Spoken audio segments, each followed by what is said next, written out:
This channel does not promote any violence, harmful, or illegal activities. All content provided by this channel is meant for an educational and information purpose only. নমস্কার, আমি ঋতব্রত ভট্টাচার্য শুরু করছি আর plus নিউজের বিশেষ প্রতিবেদন budget plus. আমরা যারা সাধারণ মানুষ তারা এত শব্দ বুঝি না। আমরা যারা সাধারণ মানুষ তারা আমাদের জীবনযাত্রার মধ্য দিয়ে, সেই অভিজ্ঞতার মধ্য দিয়ে আমরা বাজেটকে পর্যবেক্ষণ করি, অনুধাবন করি। আর প্লাস নিউজের বাজেট প্লাসে সেই জন্য মধ্যবিত্ত সাধারণ মানুষের বাজেট নিয়ে আলোচনাতে আমরা উৎসাহী। এই বাজেটে অর্থাৎ দেশের বাজেটে আমাদের দৈনন্দিন জীবনে কি প্রভাব পড়বে সেদিকে যেমন আমাদের দৃষ্টি থাকবে, তার পাশাপাশি গঠনমূলকভাবে দেশের অগ্রগতিতে এই বাজেট কতটা কর্মসংস্থান, কতটা সাধারণ মানুষের জীবনযাত্রার মান উন্নয়ন করতে পারবে সেদিকে আমাদের নজর থাকবে। আমাদের এত কিছু টেকনিক্যাল জার্গন অর্থাৎ বড় বড় শব্দ, তার সংজ্ঞার কোনো দরকার নেই। আমরা দেখতে চাই কি কি দাম বাড়লো, কি কি দাম কমলো। যে সমস্ত জিনিসপত্রের দাম বাড়লো তাতে আমাদের দেশের কি সুবিধা হবে, যেসব জিনিসের দাম কমলো তাতে আসলে কার স্বার্থ বজায় থাকবে। ভারতবর্ষে প্রথম থেকেই বাজেট এবং তার পাশাপাশি বিভিন্ন ধরনের পরিকল্পনা এবং বিভিন্ন খাতে অর্থ বরাদ্দর মধ্য দিয়ে দেশ এগিয়ে গিয়েছে। দেশে একজনও প্রধানমন্ত্রী নেই, একজনও অর্থমন্ত্রী নেই যারা নাকি মধ্যবিত্ত এবং নিম্ন মধ্যবিত্ত এবং অবশ্যই খেটে খাওয়া মানুষ এবং গরিবের জন্য নাকি বাজেট করেছে। কিন্তু আশ্চর্য বিষয় দেখুন, একের পর এক বাজেট আসে কিন্তু বড় লোকরা আরও বড় লোক হয়ে যাচ্ছে, আর যারা আমরা সাধারণ খেটে খাওয়া মানুষ আমাদের অবস্থা প্রতি বাজেটেই খারাপের দিকে যাচ্ছে। এ বিষয়ে কোনো সন্দেহ নেই, এর জন্য কোনো সমীক্ষার দরকার হয় না, এর জন্য জীবনের অভিজ্ঞতাই যথেষ্ট গুরুত্বপূর্ণ। তাই আজকে আর প্লাস নিউজের বাজেট প্লাসে আমরা অত্যন্ত সাদা মাটা ভাষায় সাধারণ মানুষ, মধ্যবিত্ত খেটে খাওয়া মানুষের বাজেট নিয়ে আলোচনা করব। এই বিষয়ে আমরা নিরপেক্ষ নই, তার কারণ আমরা দেখেছি ভারতবর্ষ এবং গোটা পৃথিবীতে এই মুহূর্তে বিশ্বের যা অর্থনীতি অবস্থা তাতে সবচেয়ে বেশি কোপ যদি এসে পড়ে সেটা শিক্ষিত মধ্যবিত্ত সমাজের ওপর। গরিবের ওপর বিভিন্ন পরিকল্পনা, বিভিন্ন ধরনের নাম, গালভরা সমস্ত নাম থাকলেও আদৌ কি কোনো তার উন্নয়ন হয়েছে? এসব নিয়েই আলোচনা করব। আজকে আমার সঙ্গে রয়েছেন বিশিষ্ট অর্থনীতিবিদ অধ্যাপক প্রণাম ধর। আপনাকে স্বাগত আর প্লাস নিউজে। ফাইনাল কাউন্টডাউন শুরু হয়ে গিয়েছে এবং আজকে সকালবেলায় যখনই অর্থমন্ত্রী অর্থাৎ কেন্দ্রীয় অর্থমন্ত্রী নির্মলা সীতারামন যখন রাষ্ট্রপতির সঙ্গে দেখা করতে গেলেন, তার মানেই কিন্তু ফাইনাল কাউন্টডাউন শুরু হয়ে যাওয়া। একবার সেই ছবিটা দেখে নেব। আপনারা দেখতে পাচ্ছেন ভারতের অর্থমন্ত্রী নির্মলা সীতারামন, যিনি নিজেও অর্থনীতিবিদ, তিনি রাষ্ট্রপতি দ্রৌপদী মুর্মুর বাসভবনে তার সঙ্গে দেখা করেন। আমরা সেই ছবি দেখাচ্ছি।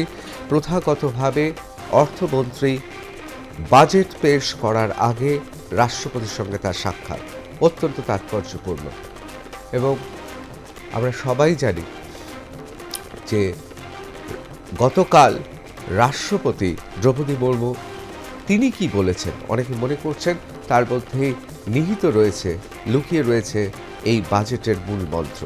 একবার শুনে নেব অত্যন্ত গুরুত্বপূর্ণ তাৎপর্যপূর্ণ রাষ্ট্রপতির বক্তব্যের কিছুটা অংশ। माननीय सदस्यगण, भारत जैसे देश की आर्थिक उन्नति मध्यम वर्ग मिडिल क्लास की आकांक्षाओं और उनकी पूर्ति से परिभाषित होती है। मध्यम वर्ग जितने बड़े सपने देखेगा, देश उतने ही ऊंचा उड़ान भरेगा। मेरे सरकार ने मुक्त स्वर से मध्यम वर्ग के योगदान को न केवल स्वीकारा है बल्कि हर मौके पर उसे सराहा भी है। सरकारी कर्मचारी भी मिडिल क्लास के अहम प्रतिनिधि है। हाल ही में मेरी सरकार ने सरकारी कर्मचारियों के कल्याण के लिए 8वें वेतन आयोग के गठन का निर्णय लिया है। ये निर्णय आने वाले वर्षों में सरकारी कर्मचारियों के वेतन में बड़ी वृद्धि का आधार बनेगा। निर्माण में किसान, जवान और विज्ञान के साथ ही अनुसंधान का बहुत बड़ा महत्व है। हमारा लक्ष्य भारत को ग्लोबल इनोवेशन पावर हाउस बनाना है। आज देश के विकास में सबका साथ है, इसलिए हम देश के सही सामर्थ्यों का अनुभव कर पा रहे हैं। मेरी सरकार के प्रयासों का सबसे अधिक लाभ देश के दलित, वंचित और आदिवासी समाज को मिल रहा है। খুব গুরুত্বপূর্ণ বক্তব্য। দেশের মধ্যবিত্তকে এবং মধ্যম বর্গকে বলা হয়েছে গোটা দেশের অর্থনীতির শিরদাঁড়া। বারবার করে বলা হচ্ছে যে রাষ্ট্রপতির ভাষায় গ্লোবাল ইনোভেশন পাওয়ার হাউস হিসেবে দেশকে প্রতিষ্ঠা করা, তার পাশাপাশি আদিবাসী থেকে দলিত সম্প্রদায়, পিছিয়ে পড়া যারা মূল স্রোত থেকে পিছিয়ে পড়েছেন অর্থনীতিভাবে, তাদেরকে মূল স্রোতে নিয়ে আসা। এ সমস্ত কথা শুনে কোথাও মনে হয় যে এবারকার বাজেট কি তাহলে সত্যি সত্যি অবহেলিত সেই সমস্ত মানুষদের কথা ভাবা হচ্ছে, সত্যি ভাবা হচ্ছে মধ্যবিত্তের কথা, সত্যি ভাবা হবে বিজ্ঞান, প্রযুক্তি, ইনোভেশন অর্থাৎ উদ্ভাবনী শক্তির ওপর জোর দেওয়া হবে। আমি এ নিয়েই সরাসরি চলে যাব অর্থনীতিবিদ প্রণাম ধরের কাছে। অধ্যাপক ধর, আমি আপনাকে প্রথমেই যে প্রশ্নটা করব যে রাষ্ট্রপতির ভাষণের মধ্য দিয়ে কোথাও কি আপনি মনে করেন একটা পূর্বাভাস পাওয়া যাবে যে কি হতে চলেছে বাজেট? খুব গুরুত্বপূর্ণ প্রশ্ন এই মুহূর্তে, কারণ ভারত বিশ্বের একটি বৃহত্তম অর্থনীতি এবং যেটা প্রতিশ্রুতি ছিল যে 2025 থেকে 30-এর মধ্যে $5 ট্রিলিয়ন ইকোনমি হিসাবে ভারতবর্ষ প্রতিষ্ঠিত হবে, সেই জায়গায় দাঁড়িয়ে গতকাল রাষ্ট্রপতি যে বক্তব্য রেখেছেন, প্রথমেই সেটা খুব তাৎপর্যপূর্ণ, কারণ ওমেন এম্পাওয়ারমেন্টের একটা দিক পাওয়া গেছে। একই সঙ্গে ভারতের রাষ্ট্রপতি এবং অর্থমন্ত্রী দুজনেই মহিলা এবং তারা খুব সুন্দরভাবে তাদের কাজ করে যাচ্ছেন, সেটা যেমন একটা দিক, তেমনি যে কথাগুলো উঠেছে বাজেটে। দেখুন, আমি এই রাস্তায় আসছিলাম আপনার এখানে আসার জন্য, তা আমি আমার সামনেই একটা বাস ছিল, বাসে লেখা ছিল যে ভারতকে স্ট্রং হতে গেলে নিউট্রিলা খেতে হবে। এখন সত্যি কথা যদি বলতে হয়, গতকাল রাষ্ট্রপতি যে কথাগুলো বলেছেন তার মধ্যে সেই নিউট্রিলার আভাস আমরা পাইনি। কেন? প্রথমত ইকোনমিক সার্ভে যেটা কালকে আনুষ্ঠানিকভাবে প্রকাশিত হয়েছে, তাতে যদিও বলা হয়েছে যে বিভিন্ন ক্ষেত্রে অর্থনৈতিক বিকাশ হয়েছে এবং জিডিপির হার বেড়েছে, কিন্তু পরিসংখ্যানে দেখা যাচ্ছে, আপনি যদি কেপিএমজি বা অন্যান্য সার্ভেগুলো দেখেন, গত আর্থিক বছরে 8.2% গ্রোথ ছিল জিডিপির, সেখান থেকে কমে 6.7%, মানে প্রায় 2% কাছাকাছি জিডিপি কমেছে। সেই জায়গায় যদি আমাদের $5 ট্রিলিয়ন ইকোনমি বা তৃতীয় বৃহত্তম অর্থনীতি হিসাবে 2047 সাল যেটা টার্গেট নিয়েছে কেন্দ্রীয় সরকার, সেটাতে যদি পৌঁছতে হয় তাহলে বছরে 8 থেকে 9% আর্থিক বৃদ্ধি হতে হবে। অবশ্যই। আমি এখানে আপনাকে একটা প্রশ্ন করব, সাধারণ মানুষ তার কাছে খুব গুরুত্বপূর্ণ এই জিডিপি কমে যাওয়া ব্যাপারটা কতটা তাৎপর্যপূর্ণ। তার কারণ দেখুন, ফিসক্যাল ডেফিসিট, জিডিপি আমরা একাধিক শব্দ অনেক সময় ব্যবহার করি যা হয়তো সাধারণ মানুষের বোধগম্য হয় না, আমাদের দরকারও হয় না। আমরা জীবনে বাজেটকে দেখি, আমার জীবনের অভিজ্ঞতা থেকে আমি দেখব এই জিডিপি কমে যাওয়াটা দেশের পক্ষে, জাতীয় অর্থনীতির ক্ষেত্রে এবং আন্তর্জাতিক যে অর্থনৈতিক ব্যবস্থা রয়েছে সেক্ষেত্রে কতটা এই কমে যাওয়াটা তাৎপর্যপূর্ণ? খুব গুরুত্বপূর্ণ প্রশ্ন।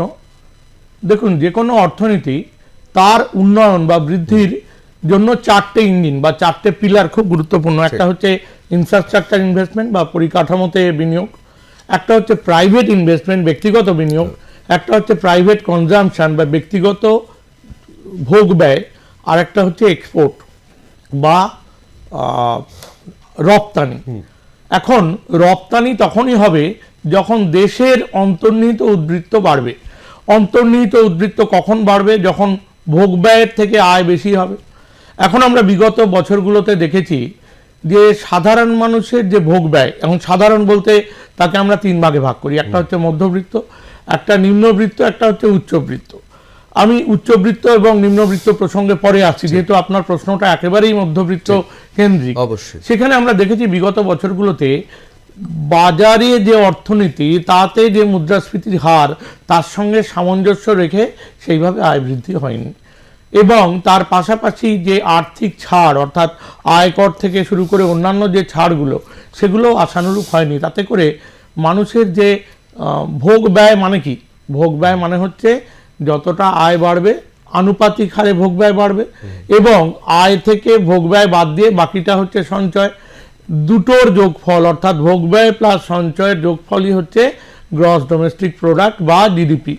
এখন যদি আয় আশানুরূপ না বাড়ে, করের পরিমাণ ছাড় আশানুরূপ না হয়, তাহলে স্বভাবতই ভোগ ব্যয় বাড়বে না। আর ভোগ ব্যয় যদি না বাড়ে তাহলে রপ্তানি বৃদ্ধিরও প্রশ্ন নেই, আর তাহলে জিডিপির হার বাড়বে কি করে, সেটা কমবেই। প্রসঙ্গত বলি, আমি তো অধ্যাপক, আমি পড়াশোনার উদাহরণ দিয়েই বলতে পারি অবশ্যই যে যদি কেন্দ্রীয় সরকারকে একটা ছাত্র ভাবি, তিনি পরপর পরীক্ষায় বসেছেন, এবং এখন তো আমরা সবাই এনইপির কল্যাণে জানি হোয়াট ইজ সেমিস্টার সিস্টেম। আগের সেমিস্টার পরীক্ষাগুলোতে যদি কেউ সাপ্লিমেন্টারি পায় এক বা একাধিক পেপারে, তাহলে বর্তমান সেমিস্টারে যদি খুব ভালো রেজাল্টও করে তাহলে তার টোটাল রেজাল্টটা কিন্তু আনসাকসেসফুল হিসেবেই দেখাবে। একটু মনে করিয়ে দিই, 2014 সাল থেকে শুরু করি। সেখানে বর্তমান কেন্দ্রীয় সরকার ক্ষমতায় আসার পর একে একে ডিমনিটাইজেশন, একটা আর্থিক পরীক্ষা নিরীক্ষা, পরিকল্পনা খুব ভালো ছিল, তার রূপায়ণ সঠিক না হওয়ার কারণে সারা দেশের মানুষকে নাকাল হতে হয়েছে, এবং সাধারণ মানুষের হাতে নগদ অর্থের পরিমাণ কমেছে। তারপরে দেখুন, ঠিক তার পাশাপাশি 7 থেকে 8 মাসের মধ্যে ভোগ ব্যয়ের সঙ্গে সম্পর্কিত যে কর অর্থাৎ গুডস অ্যান্ড সার্ভিস ট্যাক্স, ভোগ ব্যয় আনুপাতিক হারে যতটা বাড়বে গুডস অ্যান্ড সার্ভিস ট্যাক্সও ততটা বাড়বে, এবং তার থেকে সরকারের আয় বা রেভিনিউ আসবে, এটাই তো ছিল পরিকল্পনা। কিন্তু ভারতবর্ষ 163তম দেশ হিসাবে জিএসটি ইমপ্লিমেন্টেশন করতে গিয়ে ইমপ্লিমেন্টেশনের জায়গাটায় কিছু খামতি রয়ে যাওয়াতে যে হারে রেভিনিউ আসার কথা ছিল এবং কেন্দ্র এবং রাজ্য সরকারের মধ্যে যে বন্টন হওয়ার কথা ছিল, অনেক রাজ্য অনেক দিন ধরে সেই জিএসটির আনুপাতিক রেভিনিউ পাওয়া থেকে বঞ্চিত হচ্ছে। পশ্চিমবঙ্গ তার ব্যতিক্রম নয়। তো সেক্ষেত্রে জিএসটি মানুষের পক্ষে ভালো হতে পারত, অনেক বিষয়ে কিন্তু জিএসটি লাগু করা যায়নি। যেমন পেট্রোল ডিজেলের মূল্য বৃদ্ধি একটা হচ্ছে বর্তমান মূল্য বৃদ্ধির প্রধান কারণ। সেখানে পেট্রোল ডিজেলের উপরে জিএসটি কিন্তু এখনো লাগু করা হয়নি, এবং আরেকটা হচ্ছে মদ এবং মাদক দ্রব্যের উপরেও কিন্তু জিএসটি লাগু করা হয়নি। সেটা হয়তো পলিটিক্যাল স্ট্র্যাটেজি হতে পারে। অবশ্যই খুব গুরুত্বপূর্ণ কথা আপনি বলেছেন আজকে, যে কারণে সকালবেলা আমি বিভিন্ন রাজনৈতিক পার্টির যারা মুখপাত্র তাদের নিয়ে বসছি না, তার কারণ প্রত্যেকটা রাজনৈতিক দল তাদের রাজনীতি করতে গিয়ে এই দেশের অর্থনীতিকে চাঙ্গা করার বদলে দুর্বল করেছে।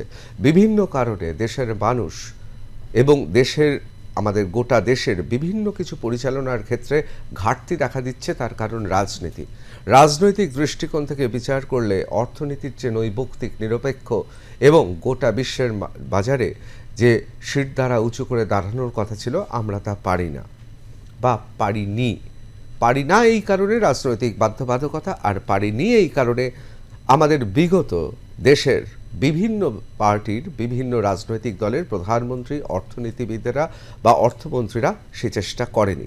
এবং শুনলে আশ্চর্য হয়ে যাবেন, এখনো পর্যন্ত দেশের জন্য বিকল্প আর্থিক ব্যবস্থা কোনো পার্টি বা কোনো রাজনৈতিক দল এখন অবধি হাজির করতে পারেনি, যেটা দেশকে দিশা দেখাবে। আমি আপনার কাছে আবার আলোচনায় আসব, অত্যন্ত গুরুত্বপূর্ণ আলোচনা রয়েছে। তার কারণ আমরা জানি মাননীয় রাষ্ট্রপতি ইনোভেশন অর্থাৎ উদ্ভাবনী শক্তির কথা বলছেন, আবার আমাদের দেশের মূল আয় বা আমাদের দেশের অর্থনীতির অন্যতম একটা অত্যন্ত শক্তিশালী সার্ভিস ইন্ডাস্ট্রি অর্থাৎ বিভিন্ন ধরনের পরিষেবা দেওয়া, তার উপর দাঁড়িয়ে আছে। তাহলে কি শিল্প উন্নয়নে আমরা ক্রমশ পিছিয়ে পড়ছি? জওহরলাল নেহরুর সময় থেকে এখন পর্যন্ত আমরা কি ক্রমশ তাহলে পিছিয়ে পড়লাম?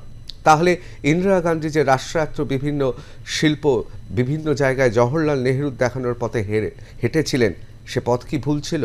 আবার কংগ্রেসেরই অর্থমন্ত্রী মনমোহন সিং, যাকে বলা হয় ভারতীয় অর্থনীতির এক যুগান্তকারী পুরুষ, তিনি যেভাবে অর্থনীতিকে এগিয়ে নিয়ে গেলেন, তাহলে কি আমরা উল্টো পথে হাঁটলাম?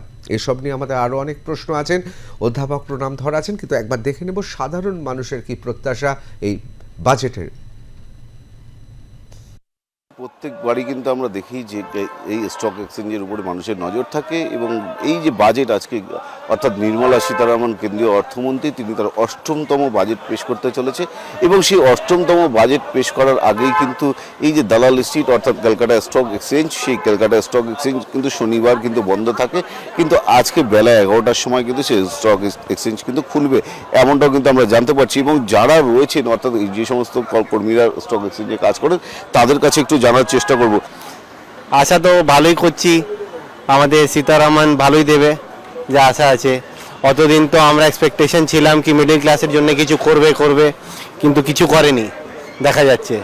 এবার হোপ কি ইনকাম ট্যাক্স স্ল্যাবে কিছু ভালো করতে পারে, এক্সামশন দিলে ভালো, মেডিকেলে কিছু ভালো দিলে, এটাই আমাদের আশা আর কি। আমরা বিভিন্ন সময় দেখি যারা বিভিন্ন রাজনৈতিক দল বলেন যারা সরকারে থাকে না তারা দাবি করেন যে গরিব একেবারে গরিব হচ্ছে আর যারা ধনী তারা একেবারে ধনী হচ্ছে। সত্যি কথা তো, একদম ঠিক কথা। গরিবই থাকছে, অনেক অমির হচ্ছে, মিডিল ক্লাসের জন্য কিছু নেই। ওটা একটু সরকারকে দেখতে হবে, তাহলেই আমরা বাঁচতে পারবো আর কি। যারা সরকারি চাকরিজীবী তারাও তো একটা স্ল্যাবের আশা করেন যে কেন্দ্রের কাছে যে এই স্ল্যাব হলে তারা কিছুটা ছাড় পাবে। হ্যাঁ নিশ্চয়ই এক্সপেকটেশন আছে কি স্ল্যাবকে 10 লাখ করা উচিত, তাহলে তো এক্সামশন পাবে কিছু মিডল ক্লাস। আর মেডিকেল ইন্স্যুরেন্সে কিছু আরও লিমিট বাড়ানো উচিত, তাহলে হতে পারে কিছু হবে। बजट अच्छा ही आना चाहिए हिसाब से। स्लैब थोड़ा बढ़ना चाहिए, थोड़ा कुछ शेयर मार्केट में थोड़ा सा कुछ जो टैक्स बढ़ाया है थोड़ा कम करना चाहिए। একদম সিম্পল বাজেট আসবে, মিডল ক্লাস এবারও কিছু পাবে না।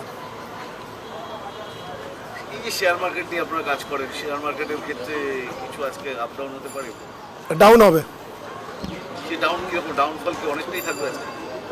ডাউন অনেক থাকবে না, কিন্তু এখান দিয়ে ডাউনই আছে বাজার ভালো নেই।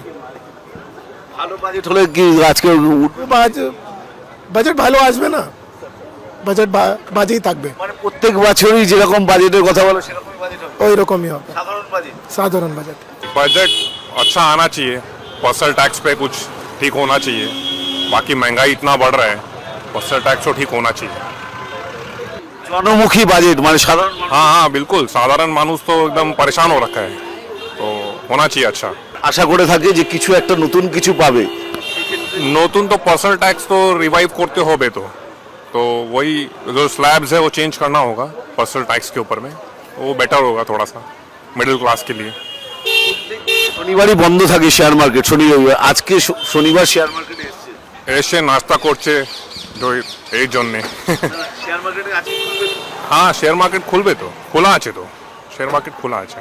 আজকে কি কোনো ডাউনফল না আপের দিকে যাবে শেয়ার? আপে अब ऊपर जाएगा। আশা করছেন আপের দিকে যেতে পারে? हाँ हाँ আমরা ভালো বাজেটের আশা করছেন? हाँ हाँ बिल्कुल। দেখো বাজেটের আশা কিন্তু ভালো বাজেটের আশা কিন্তু সবাই করে থাকেন এবং স্টক এক্সচেঞ্জে যারা কর্মী তারাও কিন্তু ভালো বাজেটের আশা করেন যাতে জনমুখী বাজেট হয় সেই দাবি তারা করছেন। কিন্তু আবার কেউ বলছেন যে এই জনমুখী বাজেট কিন্তু হবে না, প্রত্যেক বছরই যে ধরনের বাজেট হয় সেই ধরনেরই বাজেট হতে চলেছে এবং শেয়ার মার্কেটে অবশ্যই খুলবে বেলা 11টা নাগাদ এবং সেই সময় দেখা যাবে যে জনমুখী যদি বাজেট হয় তাহলে শেয়ার মার্কেট কিন্তু আপ হবে এবং জনমুখী বাজেট না হলে একেবারে ডাউনফল হতে পারে এমনটাও কিন্তু তারা চিন্তা করছেন এবং তার জন্য অপেক্ষা করছেন বহু শেয়ার ব্রোকাররা এবং যারা শেয়ার নিয়ে খেলেন এবং শেয়ার মার্কেটে যারা কাজ করেন তাদের নজর কিন্তু আজকে এই শেয়ার মার্কেটের দিকেই রয়েছে। আমার সহকর্মী এবং আর প্লাস নিউজের প্রতিনিধি বিশ্বজিৎ পাল আজকে দালাল স্ট্রিটে ছিলেন এবং সেখানে সকালবেলা থেকে আপনারা দেখছেন তাদের ভাষায় তারা নাস্তা করছেন অর্থাৎ সকালের খাবার খাচ্ছেন এবং তারা বুক ভরা আশা নিয়ে দালাল স্ট্রিটে দাঁড়িয়ে আছেন। তার কারণ কিছুক্ষণের মধ্যেই শনিবারে ব্যতিক্রমী দিন হিসেবে আজকে আবার শেয়ার মার্কেট খুলবে এবং শেয়ার মার্কেট ঊর্ধ্বগামী হবে এই আশাটা রয়েছে। আশা রয়েছে গোটা ভারতবর্ষের, প্রত্যাশা রয়েছে সাধারণ মানুষ, মধ্যবিত্ত থেকে খেটে খাওয়া মানুষ সবাই ভাবছেন কিছু না কিছু ভালো হবে। আবার অন্যদিকে আমাদের দেশে প্রতিবারই বাজেট হয়, কিন্তু সত্যি কি কিছু হয়? এখনো পর্যন্ত আমাদের দেশের কোনো বাজেটকে কি বলতে পারি যুগান্তকারী?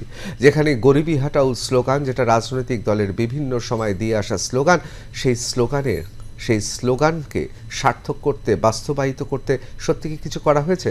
আমাদের সঙ্গে রয়েছেন অধ্যাপক, অর্থনীতিবিদ প্রণাম ধর। আমি সরাসরি তার কাছে চলে যাব, সময় খুব কম, তার কারণ কাউন্টডাউন শুরু হয়ে গেছে। আপনি যে কথা বলছিলেন, তার মানে দেশের জিডিপি কমে যাওয়াটা অত্যন্ত উদ্বেগজনক এবং তাৎপর্যপূর্ণ এক। দ্বিতীয় যে প্রশ্নটা করছিলাম, যে একটা সময় জওহরলাল নেহেরু এবং পরবর্তীকালে ইন্দিরা গান্ধী রাষ্ট্রায়ত্ত করে দেওয়া, বিভিন্ন শিল্পকে রাষ্ট্রায়ত্ত করা, একটা পথে হেঁটেছেন। আবার ভারতীয় অর্থনীতির যুগান্তকারী পুরুষ হিসেবে ডক্টর মনমোহন সিং, তিনি নিজেও অত্যন্ত জ্ঞানী বিচক্ষণ অর্থনীতিবিদ, তিনি অনেকে বলেন ঠিক উল্টো পথেই হেঁটেছেন।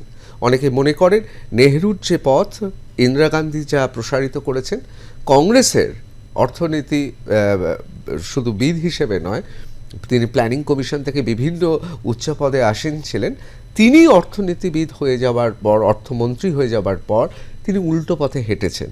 এবং অনেকে বলেছিলেন এই উদারীকরণটা দরকার ছিল এবং দেশের যুগান্তকারী পরিবর্তন ঘটেছে। কিছু কিছু জায়গায় ঘটেছে, এ বিষয়ে অস্বীকার করারও জায়গা নেই। তারপর থেকে যে দেখানো পথ, এখনো পর্যন্ত সরকার বদলেছে, রাজনৈতিক রঙের বদল হয়েছে কেন্দ্রে, কিন্তু আদৌ কি অর্থনীতির ক্ষেত্রে, আমাদের দেশের অর্থনীতির ক্ষেত্রে ব্যাপক নীতি কোনো বদল হয়েছে, না আমরা এখনো মনমোহন সিংয়ের দেখানো পথকেই অনুসরণ করে যাচ্ছি? অনেকটাই তো তাই। বললেন যে উদারীকরণের পথ দিয়ে হেঁটেছিলেন ডক্টর মনমোহন সিং, সেটা সারা বিশ্বের যে পথ তাকে অনুসরণ করে, লিবারালাইজেশন, প্রাইভেটাইজেশন, গ্লোবালাইজেশন, এলপিজি, সেটা না করলে ভারতীয় অর্থনীতি বিশ্ব অর্থনীতির একটা অঙ্গাঙ্গিভাবে জড়িত হতে পারত না। কিন্তু তার পরবর্তীকালে দেখলাম চরমতম বেসরকারীকরণ, যেটা সাধারণ মানুষের বিপক্ষে গেছে। যে 2016-17 পর থেকে যে সমস্ত ব্যাংক, বিমা, সব কিছু ক্ষেত্রে এবং বড় বড় শিল্পের ক্ষেত্রে বেসরকারি দিককে প্রাধান্য দেওয়া, সাথে করে কি হয়েছে, সার্ভিস চার্জ বেড়েছে। আপনি যে সার্ভিস ইন্ডাস্ট্রির কথা বললেন, তাতে সাধারণ মানুষ সরকারি ক্ষেত্রে পরিষেবা নিতে গেলে যে ব্যয় দিতে হতো, যে ব্যয় বহন করতে হতো, বেসরকারি ক্ষেত্রে ব্যয় বহনটা অনেকটা বেড়েছে। যেমন ব্যাংকের ক্ষেত্রে প্রতি পদে সার্ভিস চার্জ বেড়েছে, বিমার ক্ষেত্রে সার্ভিস চার্জ বেড়েছে। এখন সাধারণ মানুষ, তার প্রত্যাশা অনেক। আমি যদি মজা করে বলি, হাজারো ख्वाहिशें ऐसी कि हर ख्वाहिश पे दम निकले, बहुत निकले मेरे अरमान, लेकिन फिर भी कम निकले। সাধারণ মানুষের প্রত্যাশা তো থাকবেই। এখন সাধারণ মানুষের এবং মধ্যবিত্তের সংজ্ঞাটাই বদলে গেছে ভারতবর্ষে। 2011-র পর থেকে একটু খেয়াল করে দেখি, প্ল্যানিং কমিশন যেটার কথা আপনি বললেন, প্ল্যানিং কমিশন তো নেই, উঠে গেছে।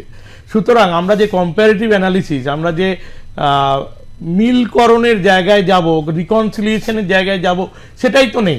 140 কোটি লোকের দেশে 60 থেকে 70 কোটি হচ্ছে মধ্যবিত্ত, এবং সেই মধ্যবিত্তের মধ্যে 8 থেকে 10 কোটি ট্যাক্স রিটার্ন ফাইল করেন, তার মধ্যে 2 কোটি লোক কিন্তু ট্যাক্স দেন। সেই জায়গায় দাঁড়িয়ে মধ্যবিত্তের সংখ্যাটাও বদলে গেছে, এবং সেটা আগে ট্যাক্স স্ল্যাব 5 থেকে 10 লাখ, এখন 10 থেকে 12 লাখ হয়ে গেছে। মধ্যবিত্ত খুব গুরুত্বপূর্ণ কথা বলেছেন। আমরা একবার সরাসরি দিল্লির দিকে তাকিয়ে নেব। আপনারা দেখতে পাচ্ছেন যে দিল্লিতে সেই ছবি যেখানে রাষ্ট্রপতি দ্রৌপদী মুর্মু, তিনি নির্মলা সীতারামনকে প্রথা অনুযায়ী আপনারা দেখতে পাচ্ছেন, অত্যন্ত তাৎপর্যপূর্ণ এবং দেশের পক্ষে এবং বাজেটের পক্ষে আজকে দিনের শুরুটা, সেই ছবি আমরা দেখছি। রাষ্ট্রপতি ভবনে দ্রৌপদী মুর্মু রাষ্ট্রপতি অর্থমন্ত্রীকে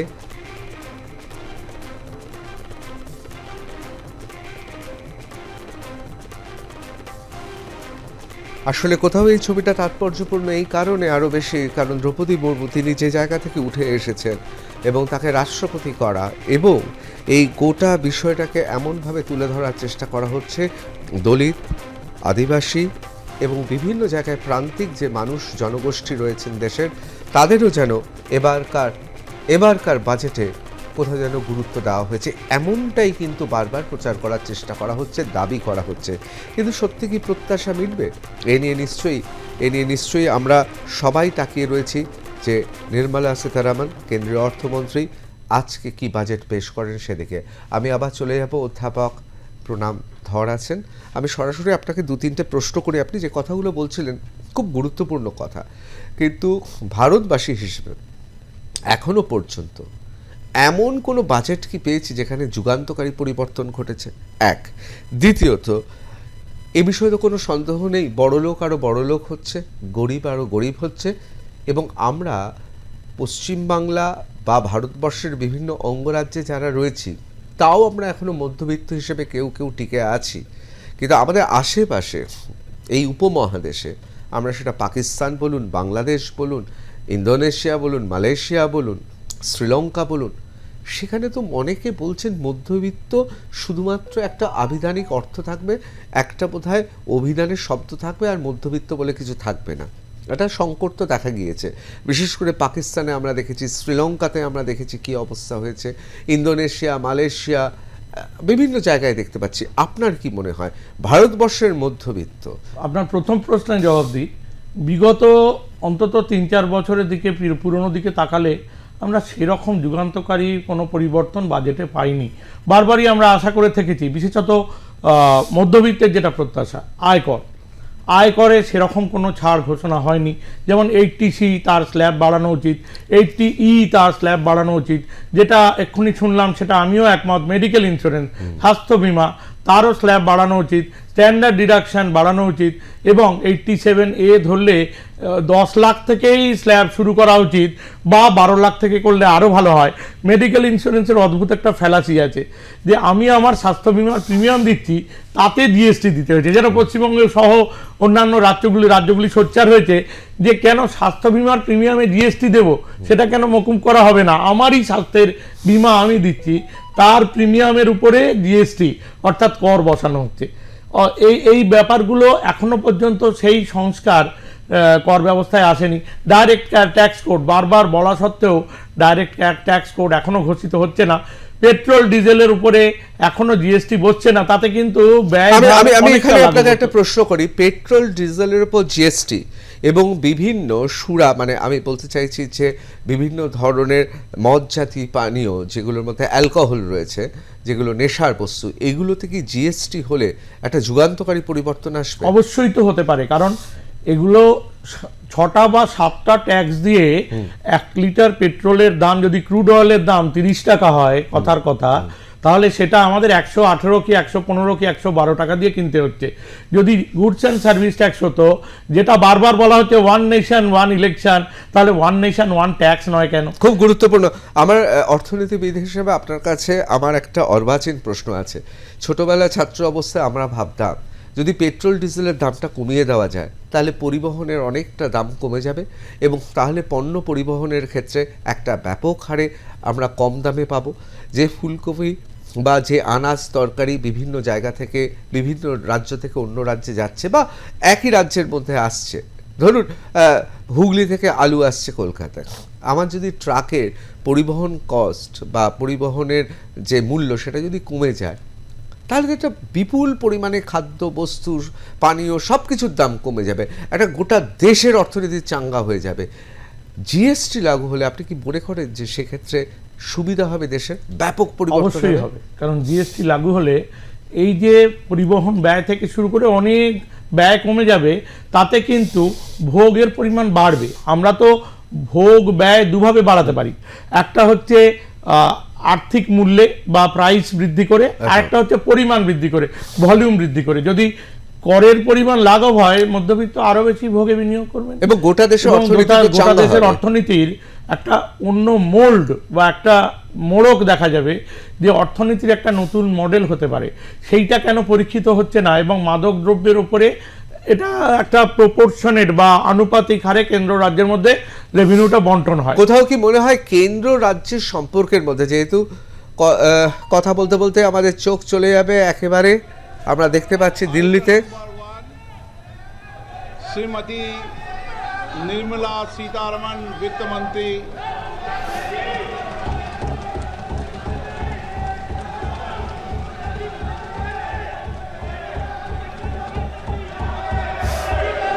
আমাদের সবার নজর রয়েছে আজকে অর্থমন্ত্রী নির্মলা সীতারমণ তিনি কি বলেন এই নিয়ে। টানা 8বার তিনি তার বাজেট পেশ করতে চলেছেন।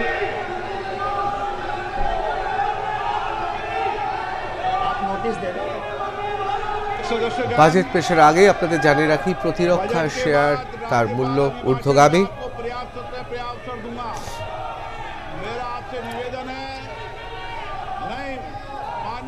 সেন্সেক্স নিফটি 1%-এরও বেশি বৃদ্ধি পেয়েছে। इस तरीके का नीवा ये उचित नहीं है, ये उचित नहीं है। अखिलेश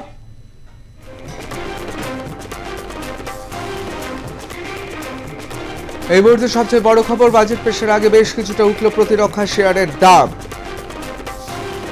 সেন্সেক্স, নিফটি বাজেট পেশের আগেই প্রতিরক্ষা শেয়ারের দাম যেমন আমরা দেখলাম ঊর্ধ্বগামী, ঠিক সেরকমই বেশ কিছুটা উঠল প্রতিরক্ষা শেয়ারের দাম।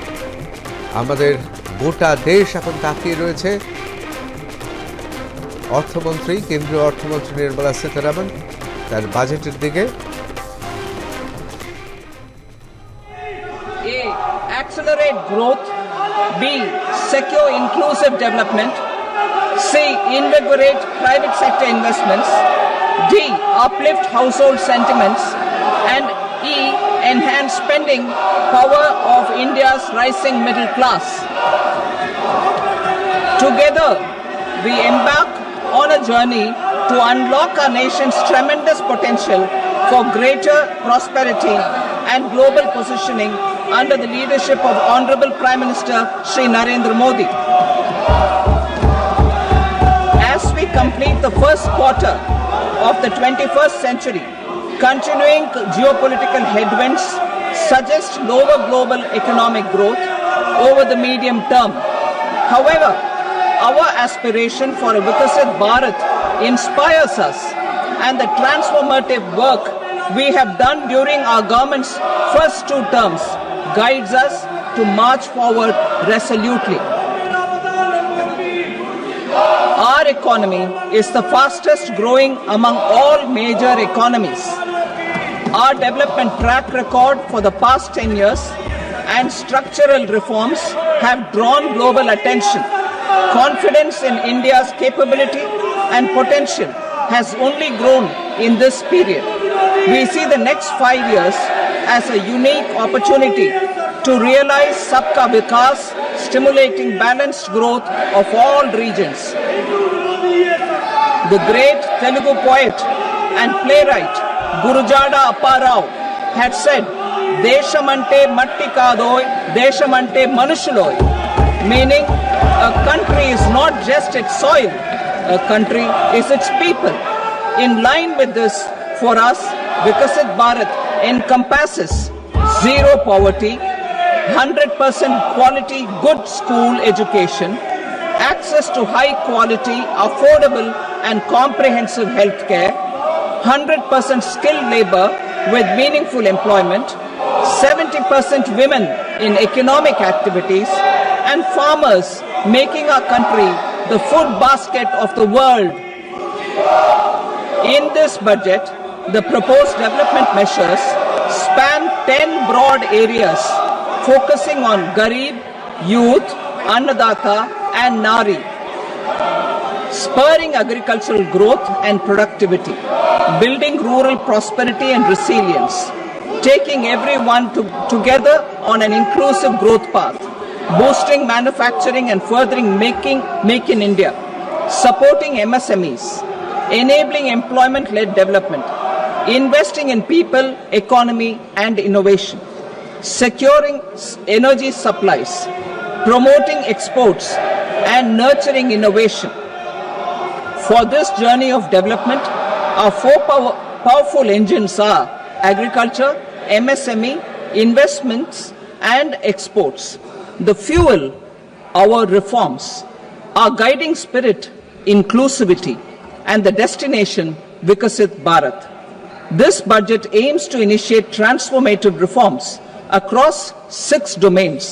During the first 5 years, these will augment our growth potential and global competitiveness. The domains are taxation, power sector, urban development, mining, financial sector, and regulatory reforms. Agriculture as the first engine. Now I move to specific proposals, beginning with agriculture as the first engine.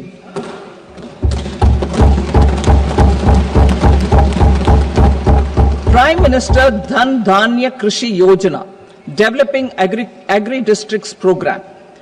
Motivated by the success of the aspirational district program, Our government will undertake a Prime Minister Dhan Dhanya Krishi Yojana in partnership with states. Through the convergence of existing schemes and specialized measures, the program will cover 100 districts with low productivity, moderate crop intensity, and below average credit parameters. It aims to 1. Enhance agricultural productivity, 2. Adopt crop diversification and sustainable agricultural practices, 3. Augment post-harvest storage at the panchayat and block level, 4. Improve irrigation facilities, and 5. Facilitate availability of long-term and short-term credit. This program is likely to help 1.7 crore farmers. Building rural prosperity and resilience. A comprehensive multi-sectoral rural prosperity and resilience program will be launched in partnership with the states. This will address underemployment in agriculture through skilling, investment, technology, and invigorating the rural economy. The goal is to generate ample opportunities in rural areas so that migration is an option but not a necessity. The program will focus on rural women, young farmers, rural youth, marginal and small farmers, and landless families. The details are in Annexure A. Domestic best practices will be incorporated, and appropriate technical and financial assistance will be sought from multilateral development banks. In phase 1, 100 developing agri-districts will be covered. Atmanirbharta in pulses. Our government is implementing the National Mission for Edible Oilseed for achieving Atmanirbharta in edible oils. Our farmers have the capability to grow enough for our needs and more. 10 years ago, we made concerted efforts and succeeded in achieving near self-sufficiency in pulses. Farmers responded to the need by increasing the cultivated area by 50%, and government arranged for procurement and remunerative prices. Since then, with rising incomes and better affordability, our consumption of pulses has increased significantly. Our government will now launch a 6-year mission for Atmanirbharta in pulses with a special focus on Tur, Urad and Masoor. Details are in Annexure B. Central agencies such as NAFED and NCCF will be ready to procure these 3 pulses as much as offered during the next 4 years from farmers who register with these agencies and enter into agreements. Comprehensive program for vegetables and fruits. It is encouraging that our people are increasingly becoming aware of their nutritional needs. It is a sign of a society becoming healthier. With rising income levels, the consumption of vegetables, fruits, and Shri Anna is increasing significantly. A comprehensive program to promote production, efficient supplies, processing, and remunerative prices for farmers will be launched in partnership with the states. Appropriate institutional mechanisms for implementation and participation of farmer producer organizations and cooperatives will be set up. Makhana Board in Bihar. For this, there is a special opportunity for the people of Bihar. A Makhana Board will be established in the state to improve production, processing, value addition, and marketing of Makhana. The people engaged in these activities will be organized into FPOs. The board will provide hand-holding and training support to Makhana farmers and will also work to ensure they receive the benefits of all relevant government schemes. A national mission on high-yielding seeds will be launched, aimed at 1. Strengthening research ecosystem, 2. Targeted development and propagation of seeds with high yield, pest resistance, and climate resilience. And 3. Commercial availability of more than 100 seed varieties released since July 2024.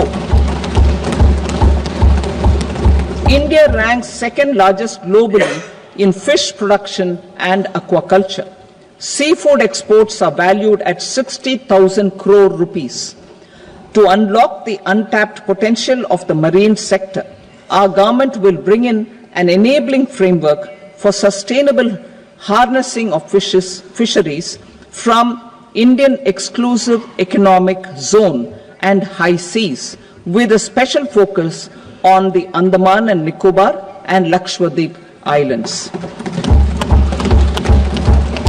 For the benefit of lakhs of cotton growing farmers, I am pleased to announce a mission for cotton productivity. This 5-year mission will facilitate significant improvements in productivity and sustainability of cotton farming and promote extra long staple cotton varieties. The best of science and technology support will be provided to farmers. Aligned with our integrated 5F vision for the textile sector, this will help in increasing incomes of the farmers and ensure a steady supply of quality cotton for rejuvenating India's traditional textile sector. Kisan credit cards facilitate short-term loans for 7.7 crore farmers, fishermen, and dairy farmers. The loan limit under modified interest subvention scheme will be enhanced from 3 lakh rupees to 5 lakh rupees for loans taken through the KCC. For Atmanirbharta in urea production, our government had reopened 3 dormant urea plants in the eastern region. To further augment urea supply, a plant with annual capacity of 12.7 lakh metric tons will be set up at Namrup in Assam.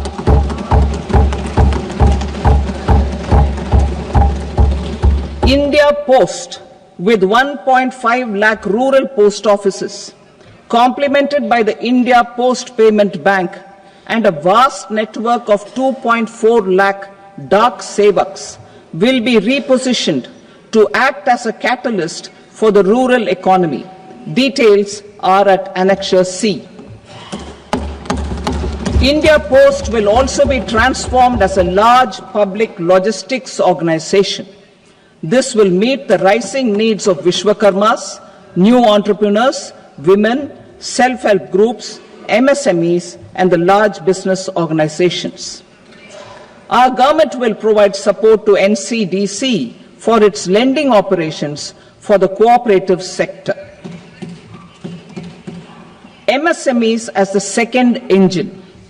Now I move to MSMEs as the second engine, which encompasses manufacturing and services with a focus on MSMEs numbering 5.7 crores.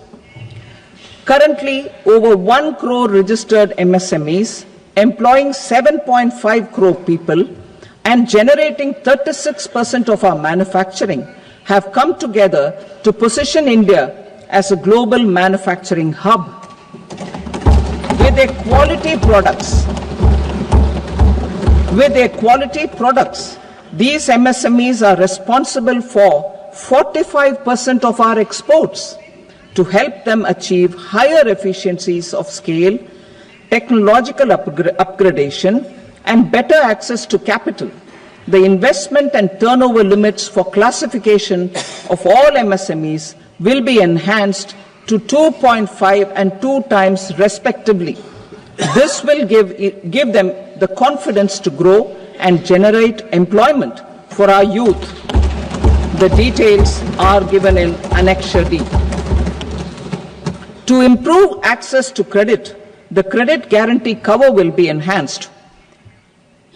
First, for micro and small enterprises from 5 crore to 10 crore rupees, leading to additional credit of 1.5 lakh crores in the next 5 years. Second, For startups, from 10 crore rupees to 20 crore rupees, with the guarantee fee being moderated to 1% for loans in 27 focus sectors which are important for Atmanirbhar Bharat. And for well-run exporter MSMEs, for term loans up to 20 crore rupees. Also for the micro enterprises, we will introduce customized credit cards with a 5 lakh rupee limit for micro enterprises registered on Udyam portal. In the first year, 10 lakh such cards will be issued. Fund of funds for startups. The alternate investment fund, AIFs, for startups have received commitments of more than 91,000 crores rupees.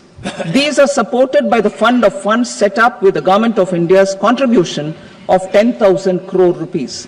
Now, a new fund of funds with expanded scope and a fresh contribution of another 10,000 crore rupees will be set up.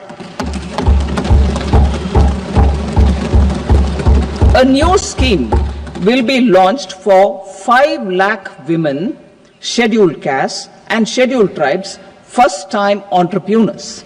This will provide term loans up to 2 crore rupees during the next 5 years. The scheme will incorporate lessons from the successful Stand Up India scheme.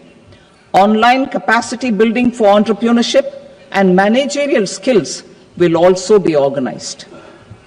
Measures for labor-intensive sectors. To promote employment and entrepreneurship opportunities in labor-intensive sectors, our government will undertake specific policy and facilitation measures.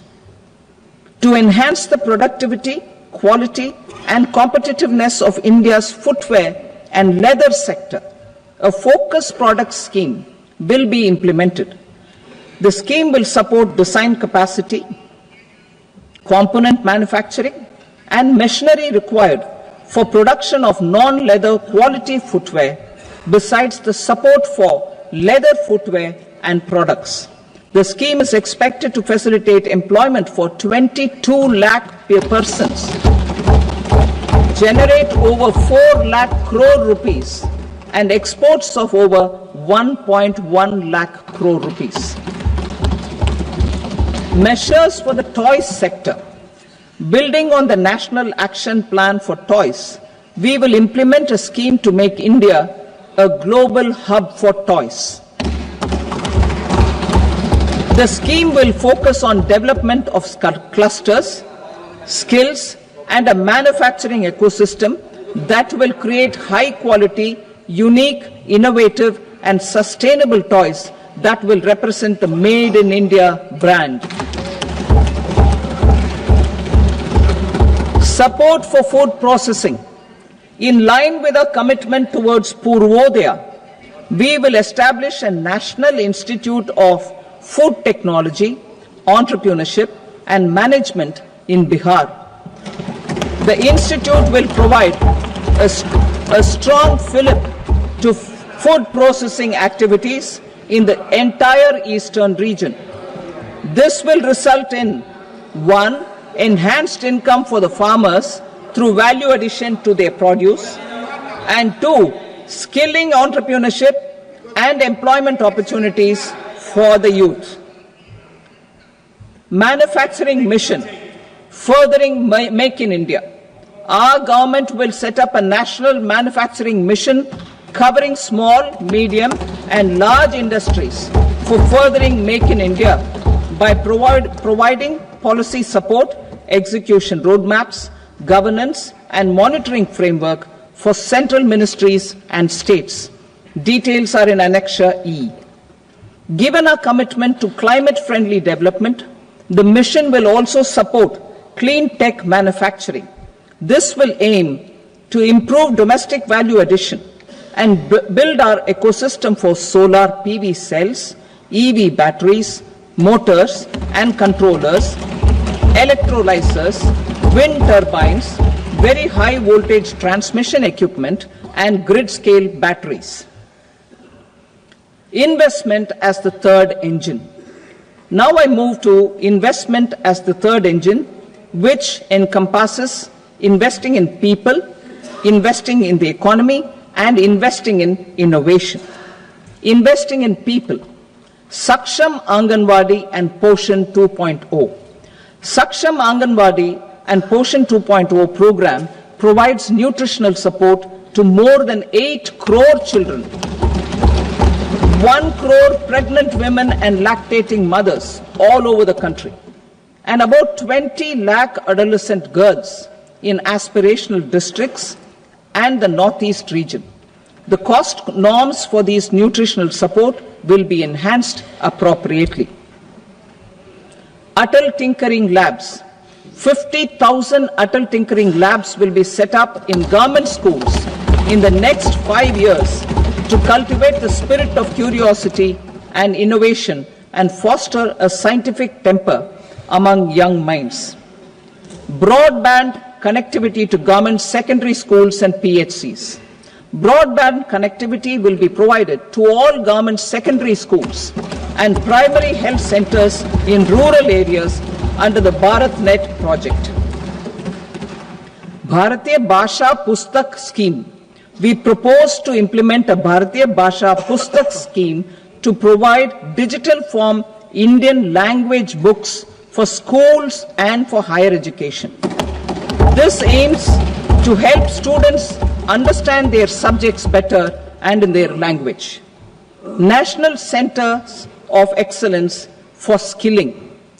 Building on the initiative announced in the July 24 budget, 5 national centers of excellence for skilling will be set up with global expertise and partnerships to equip our youth with the skills required for Make for India, Make for the World manufacturing.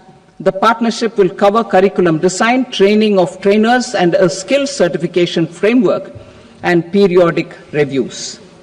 Expansion of capacity in IITs. Total number of students in 23 IITs has increased 100% from 65,000 to 1.35 lakh in the past 10 years.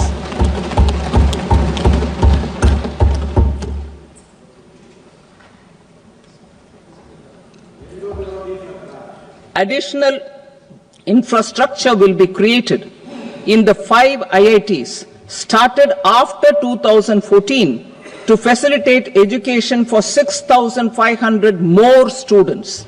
Hostel and other infrastructure capacity at IIT Patna will also be expanded.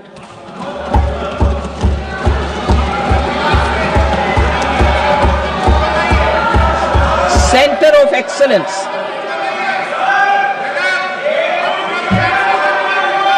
Center of Excellence in AI for Education. I had announced 3 centers of excellence in artificial intelligence for agriculture, health, and sustainable cities in 2023.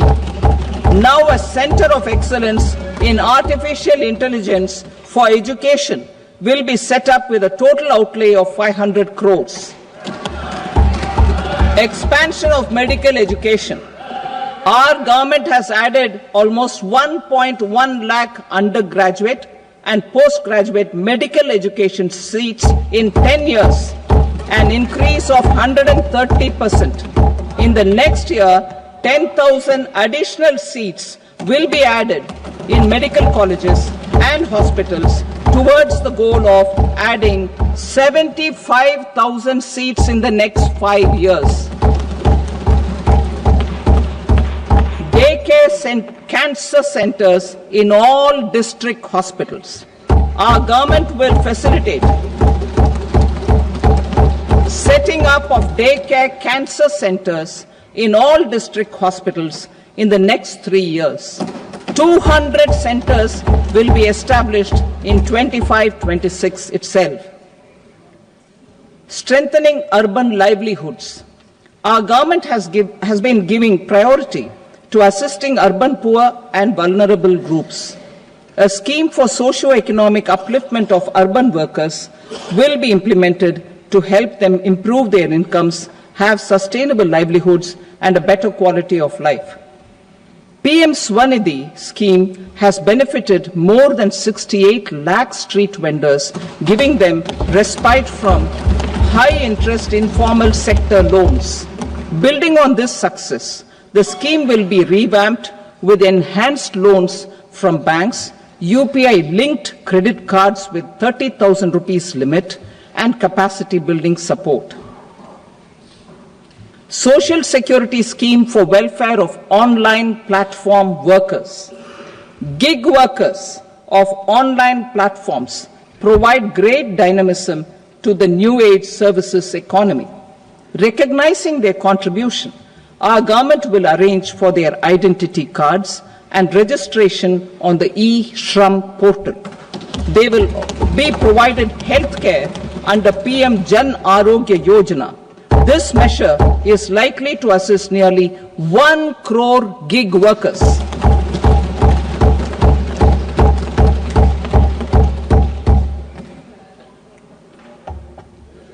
Investing in the economy.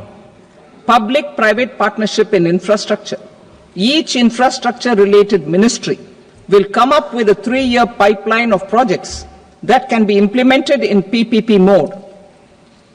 States will also be encouraged to do so and can seek support from the India Infrastructure Project Development Fund, which is a scheme to prepare PPP proposals. Support to states for infrastructure.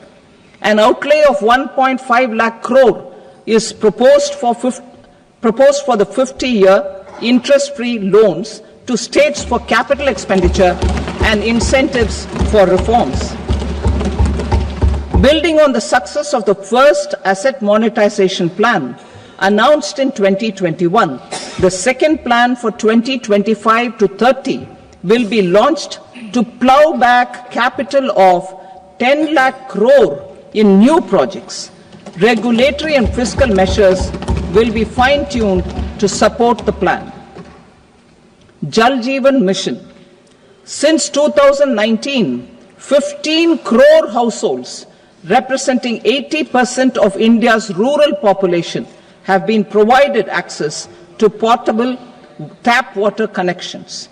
To achieve 100% coverage, I am pleased to announce the extension of this mission until 2028 with an enhanced total outlay. The mission's focus will be on the quality of infrastructure and O&M of rural piped water supply schemes through Jan Bhagidari. A separate MOU or separate MOUs will be signed with the states and union territories to ensure sustainability and citizen-centric water services delivery. Urban sector reforms. Building on the July budget proposals, urban sector reforms related to governance, municipal services, urban land and planning will be incentivized. Urban Challenge Fund.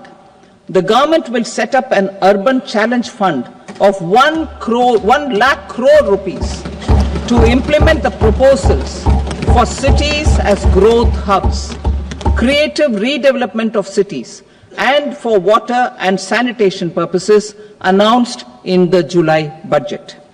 This fund will finance up to 25% of the cost of bankable projects, with a stipulation that at least 50% of the cost is funded from bonds, bank loans, and PPPs. An allocation of 10,000 crore is proposed in 2025-26. Power sector reforms.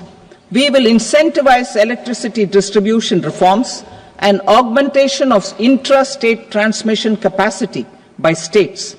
This will improve financial health and capacity of electricity companies. Additional borrowing of 0.5% of GSDP will be allowed to states contingent on these reforms. Nuclear energy mission for Vikasit Bharat. Development of at least 100 gigawatt of nuclear energy by 2047 is essential for our energy transition efforts. For an active partnership with the private sector towards this goal, amendments to the Atomic Energy Act and the Civil Liability for Nuclear Damage Act will be taken up. A nuclear energy mission for research and development of small modular reactors with an outlay of 20,000 crore will be set up. At least 5 indigenously developed small modular reactors will be operationalized by 2033. Shipbuilding. The shipbuilding financial assistance policy will be revamped to address cost disadvantages. This will also include credit notes for shipbreaking in Indian yards to promote the circular economy. Large ships above a specified size will be included in the infrastructure harmonized master list. Shipbuilding clusters will be facilitated to increase the range, categories and capacity of ships. This will include additional infrastructure, facilities, skilling and technology to develop the entire ecosystem. Maritime Development Fund. For long-term financing for the maritime industry, a Maritime Development Fund with a corpus of 25,000 crore rupees will be set up. This will be for distributed support and promoting competition. This will have up to 49% contribution by the government, and the balance will be mobilized from ports and from private sector. UDAN regional connectivity schemes. UDAN has enabled 1.5 crore middle-class people to meet their aspirations for speedier travel. The scheme has connected 88 airports, and operationalized 619 routes.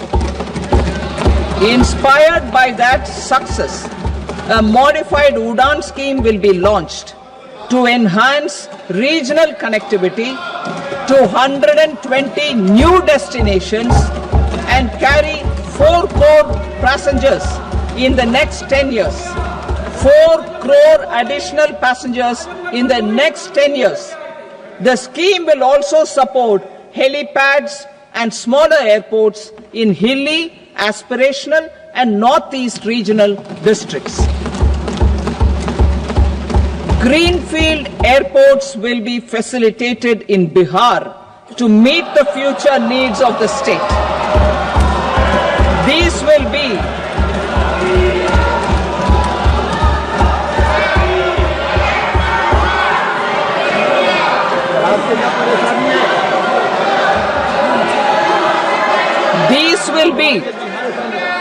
These will be in addition to the expansion of the capacity of Patna Airport and a brownfield airport in Beta.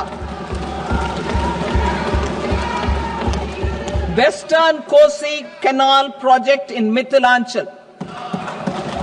Financial support will be provided for the Western Kosi Canal ERM project, benefiting a large number of farmers cultivating over 50,000 hectares of land in the Mithilanchal region of Bihar. Mining sector reforms. Mining sector reforms, including those for minor minerals, will be encouraged through sharing of best practices and institutions of a state mining index. A policy for recovery of critical minerals from tailings will be brought out.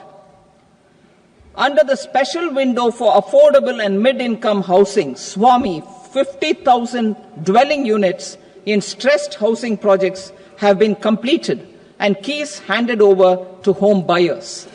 Another 40,000 units will be completed in 2025, further helping middle-class families who are paying EMIs on loans taken for apartments while also paying rent for their current dwellings. Building on this success, SWAMI Fund 2 will be established as a blended finance facility with contribution from the government, banks and private investors. This fund of 15,000 crore rupees will aim for expeditious completion of another 1 lakh units. PM Gati Shakti data for private sector. For furthering PPPs and assisting the private sector in project planning, access to relevant data and maps from the PM Gati Shakti portal will be provided. Tourism for employment-led growth.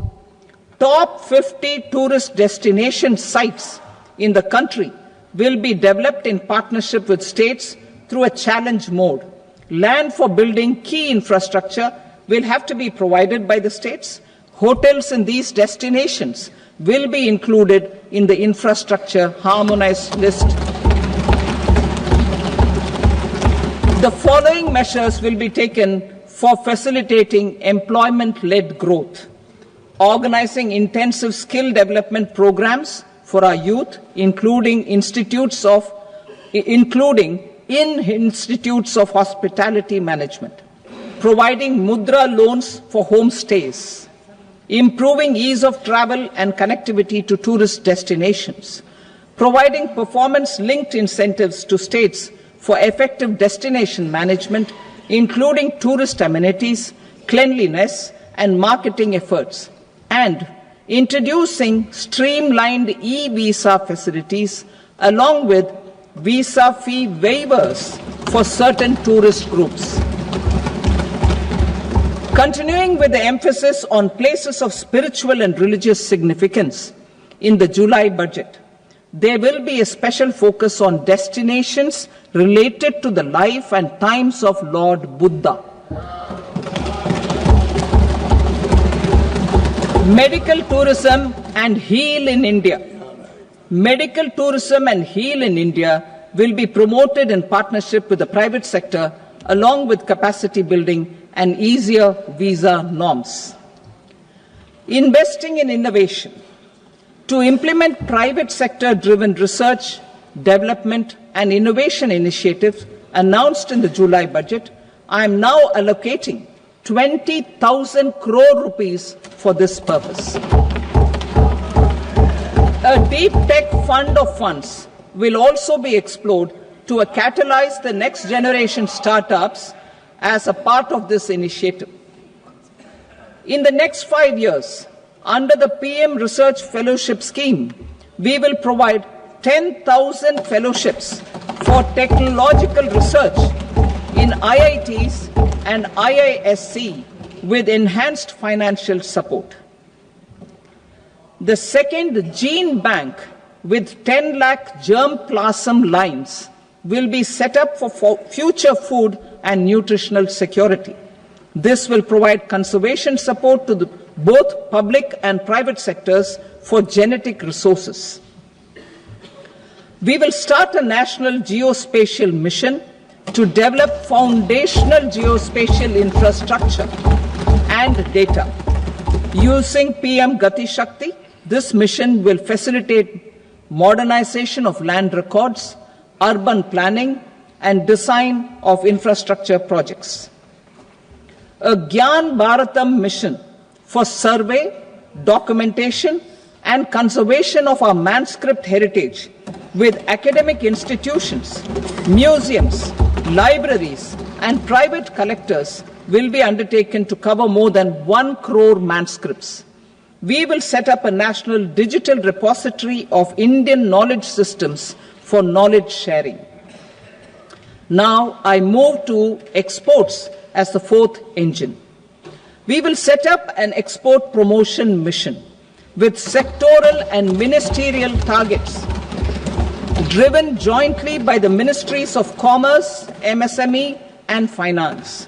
It will facilitate easy access to export credit, cross-border factoring support, support to MSMEs to tackle non-tariff measures in overseas markets. A digital public infrastructure, Bharat Trade Net, for international trade will be set up as a unified platform for trade documentation and financing solutions. This will complement the Unified Logistics Interface Platform. The BTN will be aligned with international practices.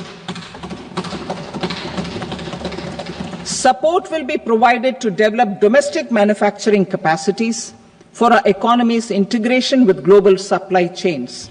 Sectors will be identified based on objective criteria. Facilitation groups with participation of senior officers and industry representatives will be formed for select products and supply chains. Through this, there are huge opportunities related to Industry 4.0, which needs high skills and talent. Our youth have both. Our government will support the domestic electronic equipment industry to leverage this opportunity for the benefit of our youth. A national framework will be formulated as guidance to states for promoting global capability centers in emerging Tier 2 cities. This will suggest measures for enhancing availability of talent and infrastructure, building bylaw reforms, and mechanisms for collaboration with industry.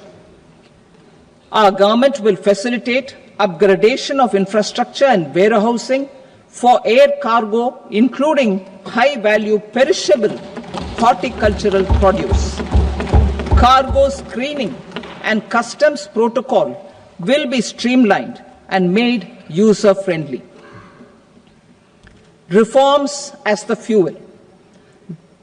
Over the past 10 years, our government has implemented several reforms for convenience of taxpayers, such as faceless assessment, 2, taxpayer charter, 3, faster returns, 4, almost 99% returns being on self-assessment, and 5, Vivad Se Vishwas scheme.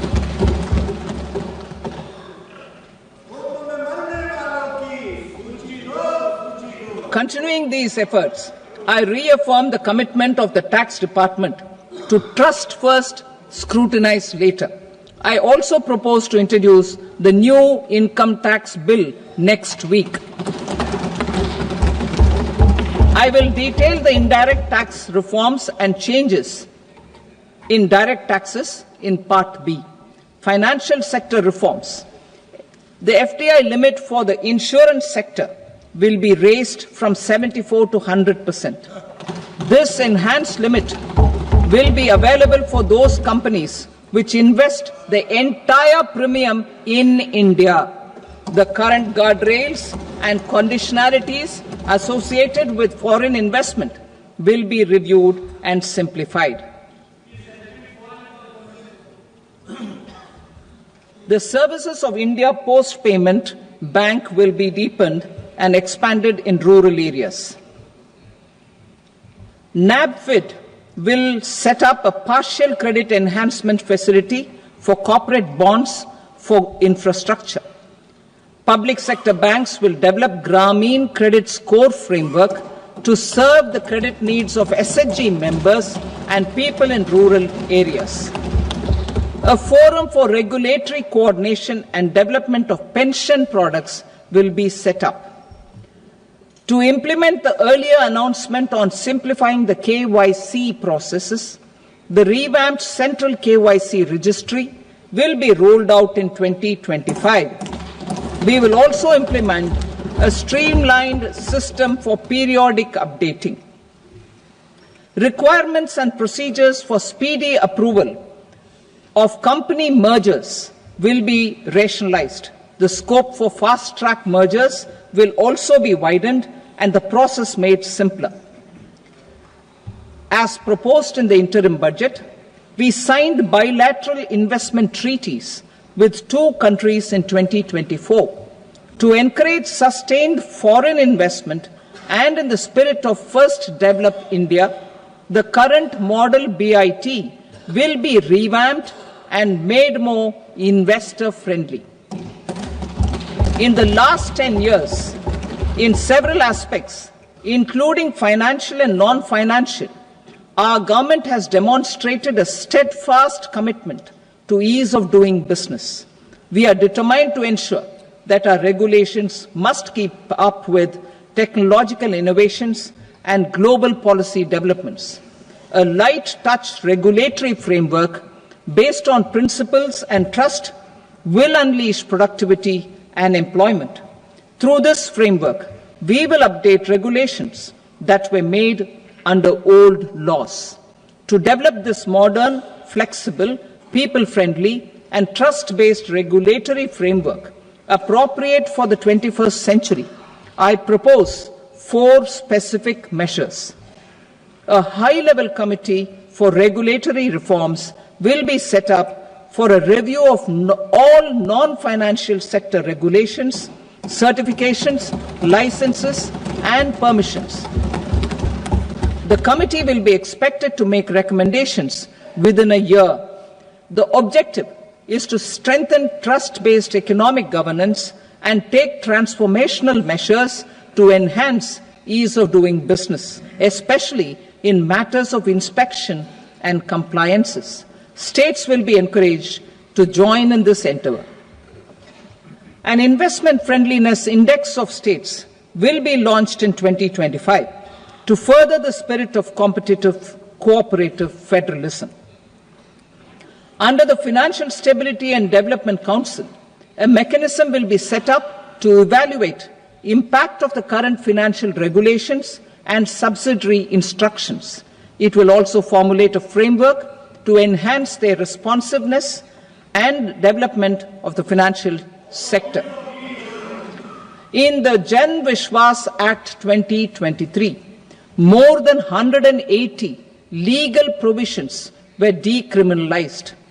Our government will now bring up the Jan Vishwas Bill 2.0 to decriminalize more than 100 provisions in various laws. I now move to fiscal policy. In the July budget, I had committed to staying the course for fiscal consolidation. Our endeavor will be to keep the fiscal deficit each year such that central government debt remains on a declining path as a percentage of the GDP. The roadmap for the next 6 years has been detailed in the FRBM statement. Revised estimates for 2024-25. The revised estimate of the total receipts other than borrowings is 31.47 lakh crore rupees, of which the net tax receipts are 25.57 lakh crore rupees. The revised estimate of the total expenditure is 47.16 lakh crore rupees, of which the capital expenditure is about 10.18 lakh crore rupees. The revised estimate of the fiscal deficit is 4.8% of the GDP. Budget estimates for 25-26. Coming to 25-26, the total receipts other than borrowings and total expenditure are estimated at 34.96 lakh crore rupees and 50.65 lakh crore rupees respectively. The net tax receipts are estimated at 28.37 lakh crore rupees. The fiscal deficit is estimated to be 4.4% of GDP. To finance the fiscal deficit, the net market borrowings from dated securities are estimated at 11.54 lakh crore. The balance financing is expected to come from small savings and other sources. The gross market borrowings are estimated at 14.82 lakh crore rupees. I will now move to Part B. Indirect taxes. My proposals relating to customs aim to rationalize tariff structure and address duty inversion. These will also support domestic manufacturing and value addition, promote exports, facilitate trade, and provide relief to common people. Rationalization of customs tariff structure for industrial goods. As a part of comprehensive review of customs rate structure announced in July 2024 budget, I propose to 1. Remove 7 tariff rates. This is over and above the 7 tariff rates removed in 23-24 budget. After this, there will be only 8 remaining tariff rates, including 0 rate. 2. Apply appropriate cess to broadly maintain effective duty incidence, except on a few items where such incidence will reduce marginally. 3. Levy not more than 1 cess or surcharge. Therefore, I propose to exempt social welfare surcharge on 82 tariff lines that are subject to a cess. I shall now take up sector-specific proposals. To provide relief to patients, particularly those suffering from cancer, rare diseases, and other severe chronic diseases, I propose to add 36 life-saving drugs and medicines to the list of medicines fully exempted from basic custom duty.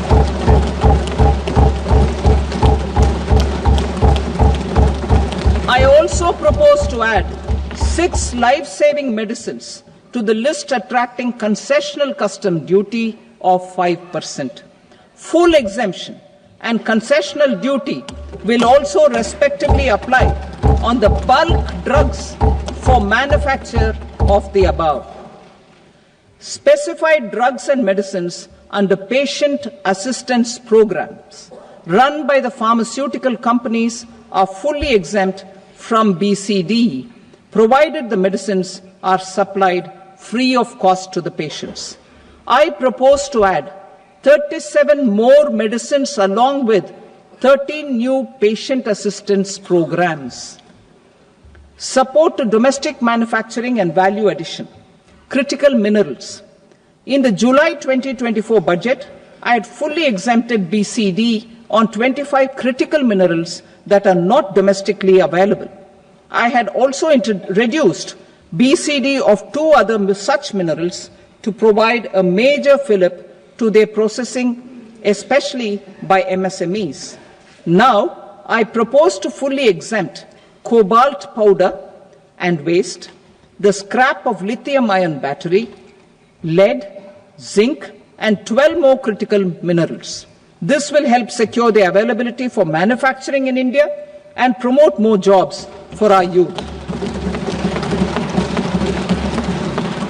To promote domestic production of technical textile products such as agro-textiles, medical textiles, and geotextiles at competitive prices, I propose to add 2 more types of shuttle-less looms to the list of fully exempted textile machinery. I also propose to revise the BCD rate on knitted fabrics covered by 9 tariff lines from 10 or 20 to 20% or 115 rupees per kg, whichever is higher. Electronic goods. In line with our Make in India policy and to rectify inverted duty structure, I propose to increase the BCD on interactive flat panel display from 10% to 20% and reduce the BCD to 5% on open cell and other components. In 23-24 budget, for the manufacture of open cells of LCD, LED TVs, I had reduced the BCD on parts of open cells from 5% to 2.5%. To further boost the manufacture of such open cells, the BCD on these parts will now stand exempted. Lithium-ion battery. To the list of exempted capital goods, I propose to add 35 additional capital goods for EV battery manufacturing and 28 additional capital goods for mobile phone battery manufacturing.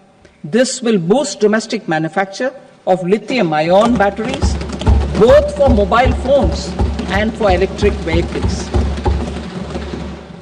Shipping sector.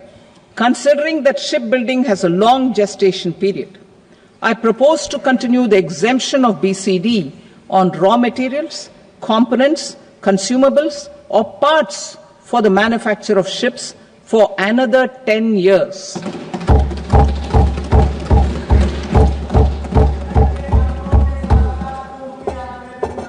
I also propose the same dispensation for shipbreaking to make it more competitive. Telecommunication. To prevent classification disputes, I propose to reduce the BCD from 20% to 10% on carrier-grade Ethernet switches to make it at par with non-carrier-grade Ethernet switches. Export promotion.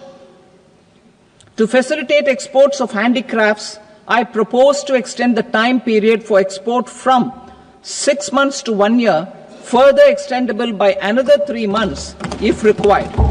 I also propose to add 9 items to the list of duty-free inputs. Leather sector. I propose to fully exempt BCD on wet blue leather to facilitate imports for domestic value addition and employment. I also propose to exempt crust leather from 20% export duty to facilitate exports by small tanners. Marine products. To enhance India's competitiveness in the global seafood market, I propose to reduce BCD from 30% to 5% on frozen fish paste, surimi, for manufacture and export of its analog products.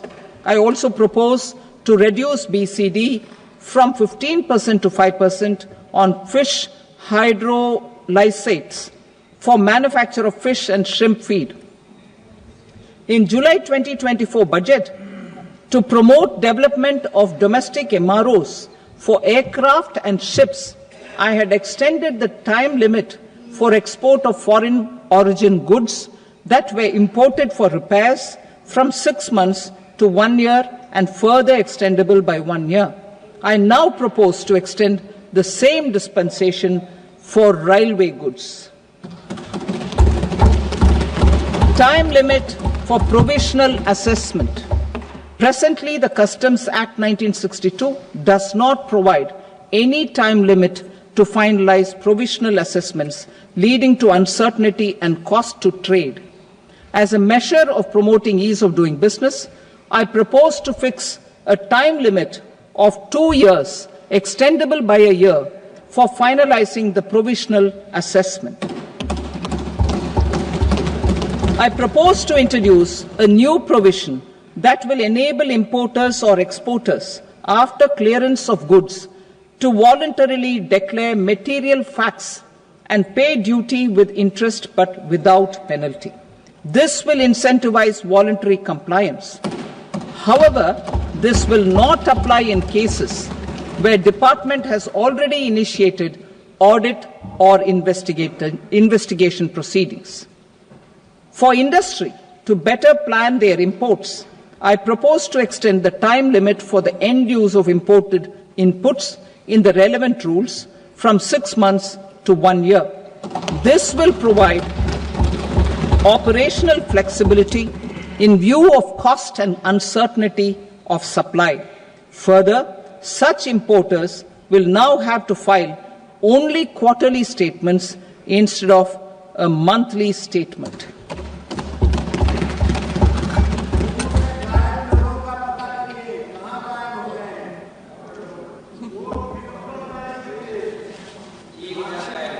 I now come to my direct tax proposals.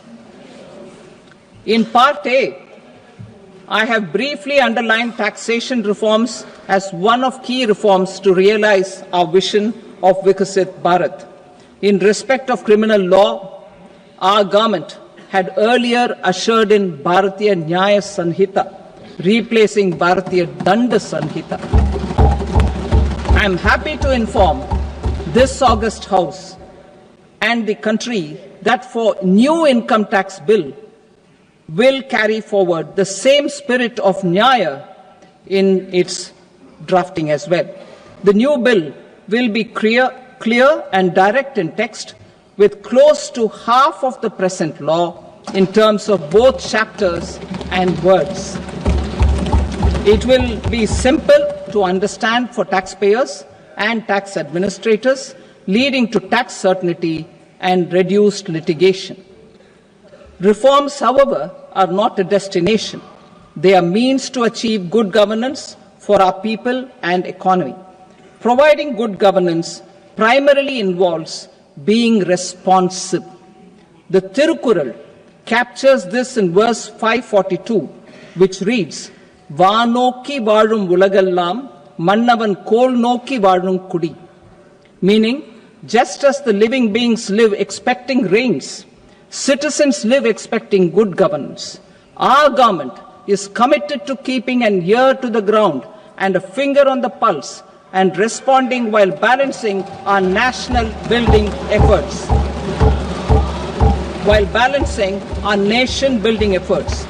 The following measures will detail just how our government will, under the guidance of PM Modi, has taken steps to understand and address. I repeat that sentence, sir. The following measures will detail just how our government, under the guidance of PM Modi, has taken steps to understand and address the needs voiced by our citizens. My tax proposals are guided by this spirit. The objectives of my proposals are as follows. Personal income tax reforms with special focus on middle class. Rationalization of TDS and TCS for easing difficulties. Encouraging voluntary compliance. Reducing compliance burden. Ease of doing business. Employment and investment. I will come to my proposal on personal income tax towards the end. TDS and TCS, rationalization for easing difficulties. I propose to rationalize tax deduction at source, TDS, by reducing the number of rates and thresholds above which TDS is deducted. Further, threshold amounts for tax deduction will be increased for better clarity and uniformity. The limit for tax deduction on interest for senior citizens is being doubled from the present 50,000 rupees to 1 lakh rupees. Similarly, the annual limit of 2.40 lakh rupees for TDS on rent is being increased to 6 lakh rupees. This will reduce the number of transactions liable to TDS, thus benefiting small taxpayers receiving small payments. The threshold to collect tax at source, the TCS, on remittances under RBI's liberalized remittance scheme, the LRS, is proposed to be increased from 7 lakh to 10 lakhs. I also propose to remove TCS on remittances for education purposes, where such remittances is out of a loan taken from a specified financial institution. Both TDS and TCS are being applied on any transaction related to sale of goods. To prevent such compliance difficulties, I propose to omit the TCS. I also propose that the provisions of the higher TDS deduction will now apply only in non-PAN cases. In July 2024, the delay for payment of TDS up to the due date of filing statement was decriminalized. I propose to provide the same relaxation to TCS provisions as well. The government under the leadership of Prime Minister Modi believes in Sabka Saath, Sabka Vikas, Sabka Vishwas and Sabka Prayas. In line with this, we brought in updated return facility in 2022 for voluntary compliance by taxpayers who had omitted to report their correct income. Our trust in taxpayers was proved right. Nearly 90 lakh taxpayers voluntarily updated their incomes by paying additional tax. Taking this trust further, I now propose to extend the time limit to file updated returns for any assessment year from the current limit of 2 years to 4 years. I propose to reduce the compliance burden for small charitable trusts and institutions by increasing their period of registration from 5 years to 10 years. It is also proposed that disproportionate consequences do not arise for minor defaults such as incomplete applications filed by charitable entities. Presently, taxpayers can claim the annual value of self-occupied properties as nil only on the fulfillment of certain conditions. Considering the difficulties faced by taxpayers, it is proposed to allow the benefit of 2 such self-occupied properties without any condition. To streamline the process of transfer pricing and to provide an alternative to yearly examination, I propose to introduce a scheme for determining arm's length price of international transaction for a block period of 3 years. This will be in line with global best practices.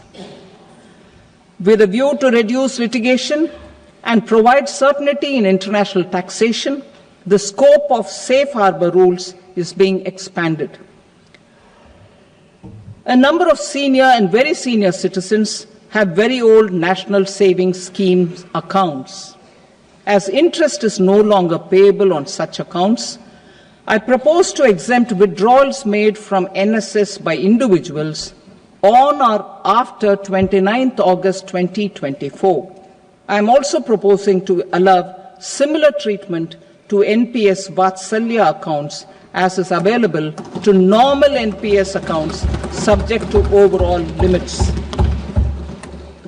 In my speech in July 2024, I had promised that all processes, including giving effect to appellate orders, shall be digitalized and made paperless over the next 2 years. So I'm happy to announce that digitalization is being made operational now. In July 2024, we brought in the Vivad Se Vishwas scheme to resolve income tax disputes pending in appeal. The scheme has received a great response, with nearly 33,000 taxpayers having availed of the scheme to settle their disputes. I have a few proposals to promote investment and employment. It is proposed to provide a presumptive taxation regime for non-residents who provide services to a resident company that is establishing or operating an electronics manufacturing facility. I further propose to introduce a safe harbor for tax certainty for non-residents who store components for supply to specified electronics manufacturing units. Presently, the tonnage tax scheme is available only to sea-going ships. The benefits of existing tonnage tax scheme are proposed to be extended to inland vessels registered under the Indian Vessels Act 2021 to promote inland water transport in the country. Extension for incorporation of startups. We continue to support the Indian startup ecosystem. I propose to extend the period of incorporation by 5 years to allow the benefit available to startups which are incorporated before 1/4/2030. In order to attract and promote additional activities in the IFSC, I am inter alia proposing specific benefits to ship leasing units, insurance offices, and treasury centers of global companies which are set up in IFSC. Further, to claim benefits, the cut-off date for commencement in IFSC has also been extended by 5 years to 31/3/2030. Category 1 and Category 2 AIFs are undertaking investments in infrastructure and other such sectors. I propose to provide certainty of taxation to these entities on the gains from securities, to promote funding from sovereign wealth funds and pension funds to the infrastructure sector. I propose to extend the date of making an investment by 5 more years up to 31st March 2030.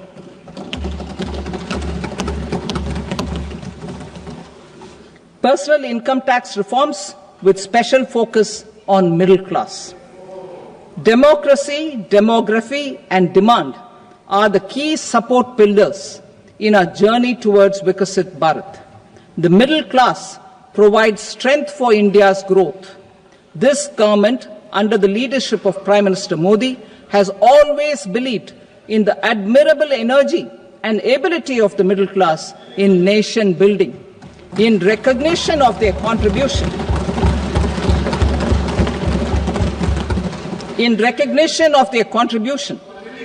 we have periodically reduced their tax burden. Right after 2014, the nil tax slab was raised to 2.5 lakhs of rupees, which was further raised to 5 lakh rupees in 2019 and to 7 lakh rupees in 2023. This is reflective of our government's trust on the middle class taxpayers. I am now happy to announce that there will be no income tax payable up to income of 12 lakh rupees.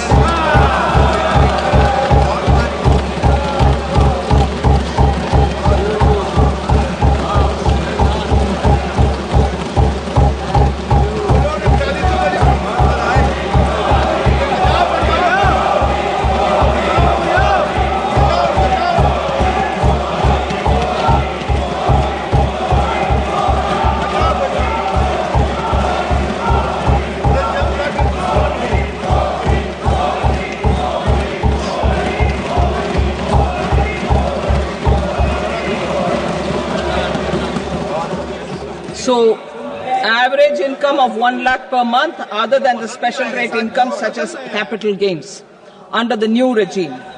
This limit will be 12.75 lakh for salaried taxpayers due to the standard deduction of 75,000.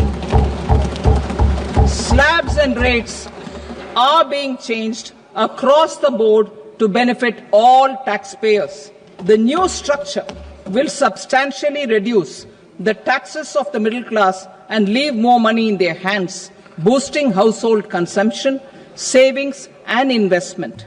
In the new tax regime, I propose to revise tax rate structures as follows: 0 to 4 lakh rupees nil, 4.8 lakh rupees to 4 to 8 lakh rupees 5%, 8 to 12 lakh rupees 10%, 12 to 16 lakh rupees 15%, 16 to 20 lakh rupees 20%, 20 to 24 lakh rupees 25%, and above 24 lakh rupees 30%. To taxpayers up to 12 lakh of normal income other than special rate income such as capital gains. I read that again. To taxpayers up to 12 lakh of income other than special rate income such as capital gains, tax rebate is being provided in addition to the benefit due to slab rate reduction in such a manner that there is no tax payable by them. The total tax benefit of slab rate changes and rebate at different income levels can be illustrated with a few examples. A taxpayer in the new regime with an income of 12 lakh rupees will get a benefit of 80,000 rupees in tax, which is 100% of tax payable as per the existing rates. A person having income of 18 lakh rupees will get a benefit of 70,000 rupees in tax, that is 30% of tax payable as per existing rates. A person with an income of 25 lakh gets a benefit of 1,10,000 rupees, that is 25% of his tax payable as per existing rates. Details of my tax proposals are given in the annexure.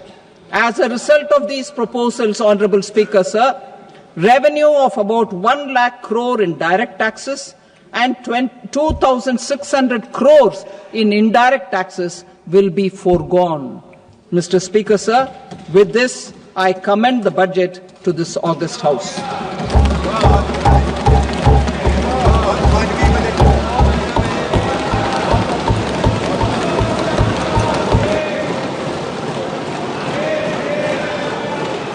Item number 2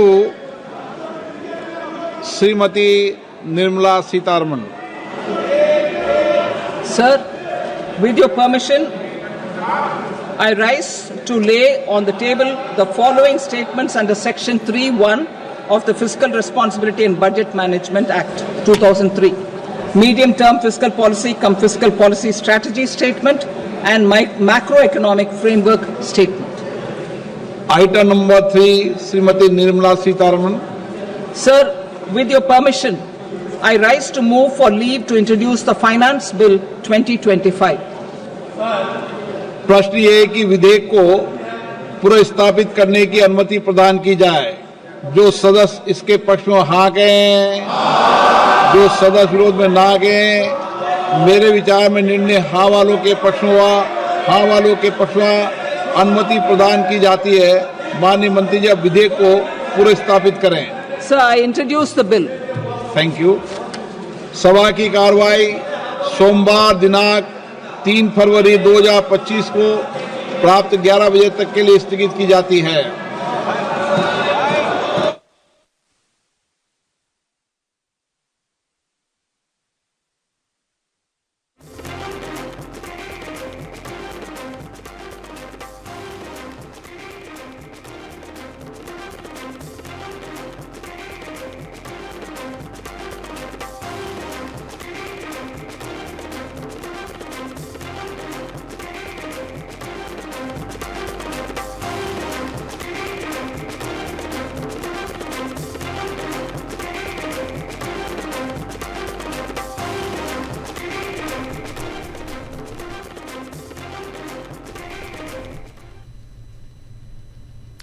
আমরা এতক্ষণ দেখছিলাম কেন্দ্রীয় budget, সরাসরি আমরা সংসদ ভবন থেকে আপনাদের দেখাচ্ছিলাম কেন্দ্রীয় অর্থমন্ত্রী নির্মলা সীতারামন তিনি অষ্টমবারের জন্য বাজেট পেশ করলেন।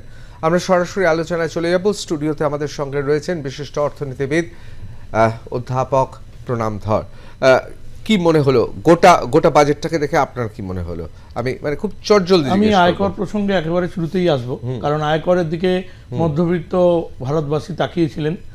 এটা সাধুবাদ জানাই কেন্দ্রীয় সরকারকে যে তারা আয়করের যে ছাড়ের ঊর্ধ্বসীমা 12 লক্ষ টাকা পর্যন্ত দেওয়াতে অনেকেই স্বস্তি পাবেন। পাশাপাশি আরও বেশ কিছু সংস্কারের দরকার ছিল।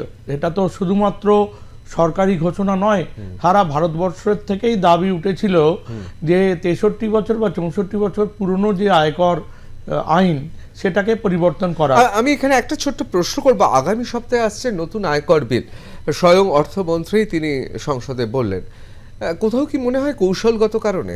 হ্যাঁ, এটা তো অবশ্যই একটা কৌশল। শুধুমাত্র এই যে আজকে যে ঘোষণা হলো যে আয়কর ছাড়, এটাকেই কিন্তু নিয়ে চলা উচিত নয়, কারণ আমরা পুরো বাজেটটাতেই দেখলাম একটা বাণিজ্যিকরণের ছোঁয়া। সেই প্রসঙ্গে আসবো, কিন্তু সরাসরি যেটা উত্তর দেব আপনার প্রশ্নের, যে নতুন আয়কর বিলে যেমন ছাড়ের ব্যাপারও থাকবে এবং পাশাপাশি মনে হয় বিভিন্ন কৌশলগত দিক অবলম্বন করে আরও বিভিন্ন করের বোঝা আসতে পারে। কারণ একটা অর্থনীতি তার তো ফিসক্যাল রেভিনিউ একটা বড় দিক, এবং সেখানে যদি ছাড় ঘোষণাই হয় শুধু, তাহলে ফিসক্যাল রেভিনিউ বাড়বে কী করে? তাহলে জিডিপি বাড়ার কথা বলা হচ্ছে, আগামী বছরগুলোতে জিডিপি বৃদ্ধির কথা বলা হচ্ছে।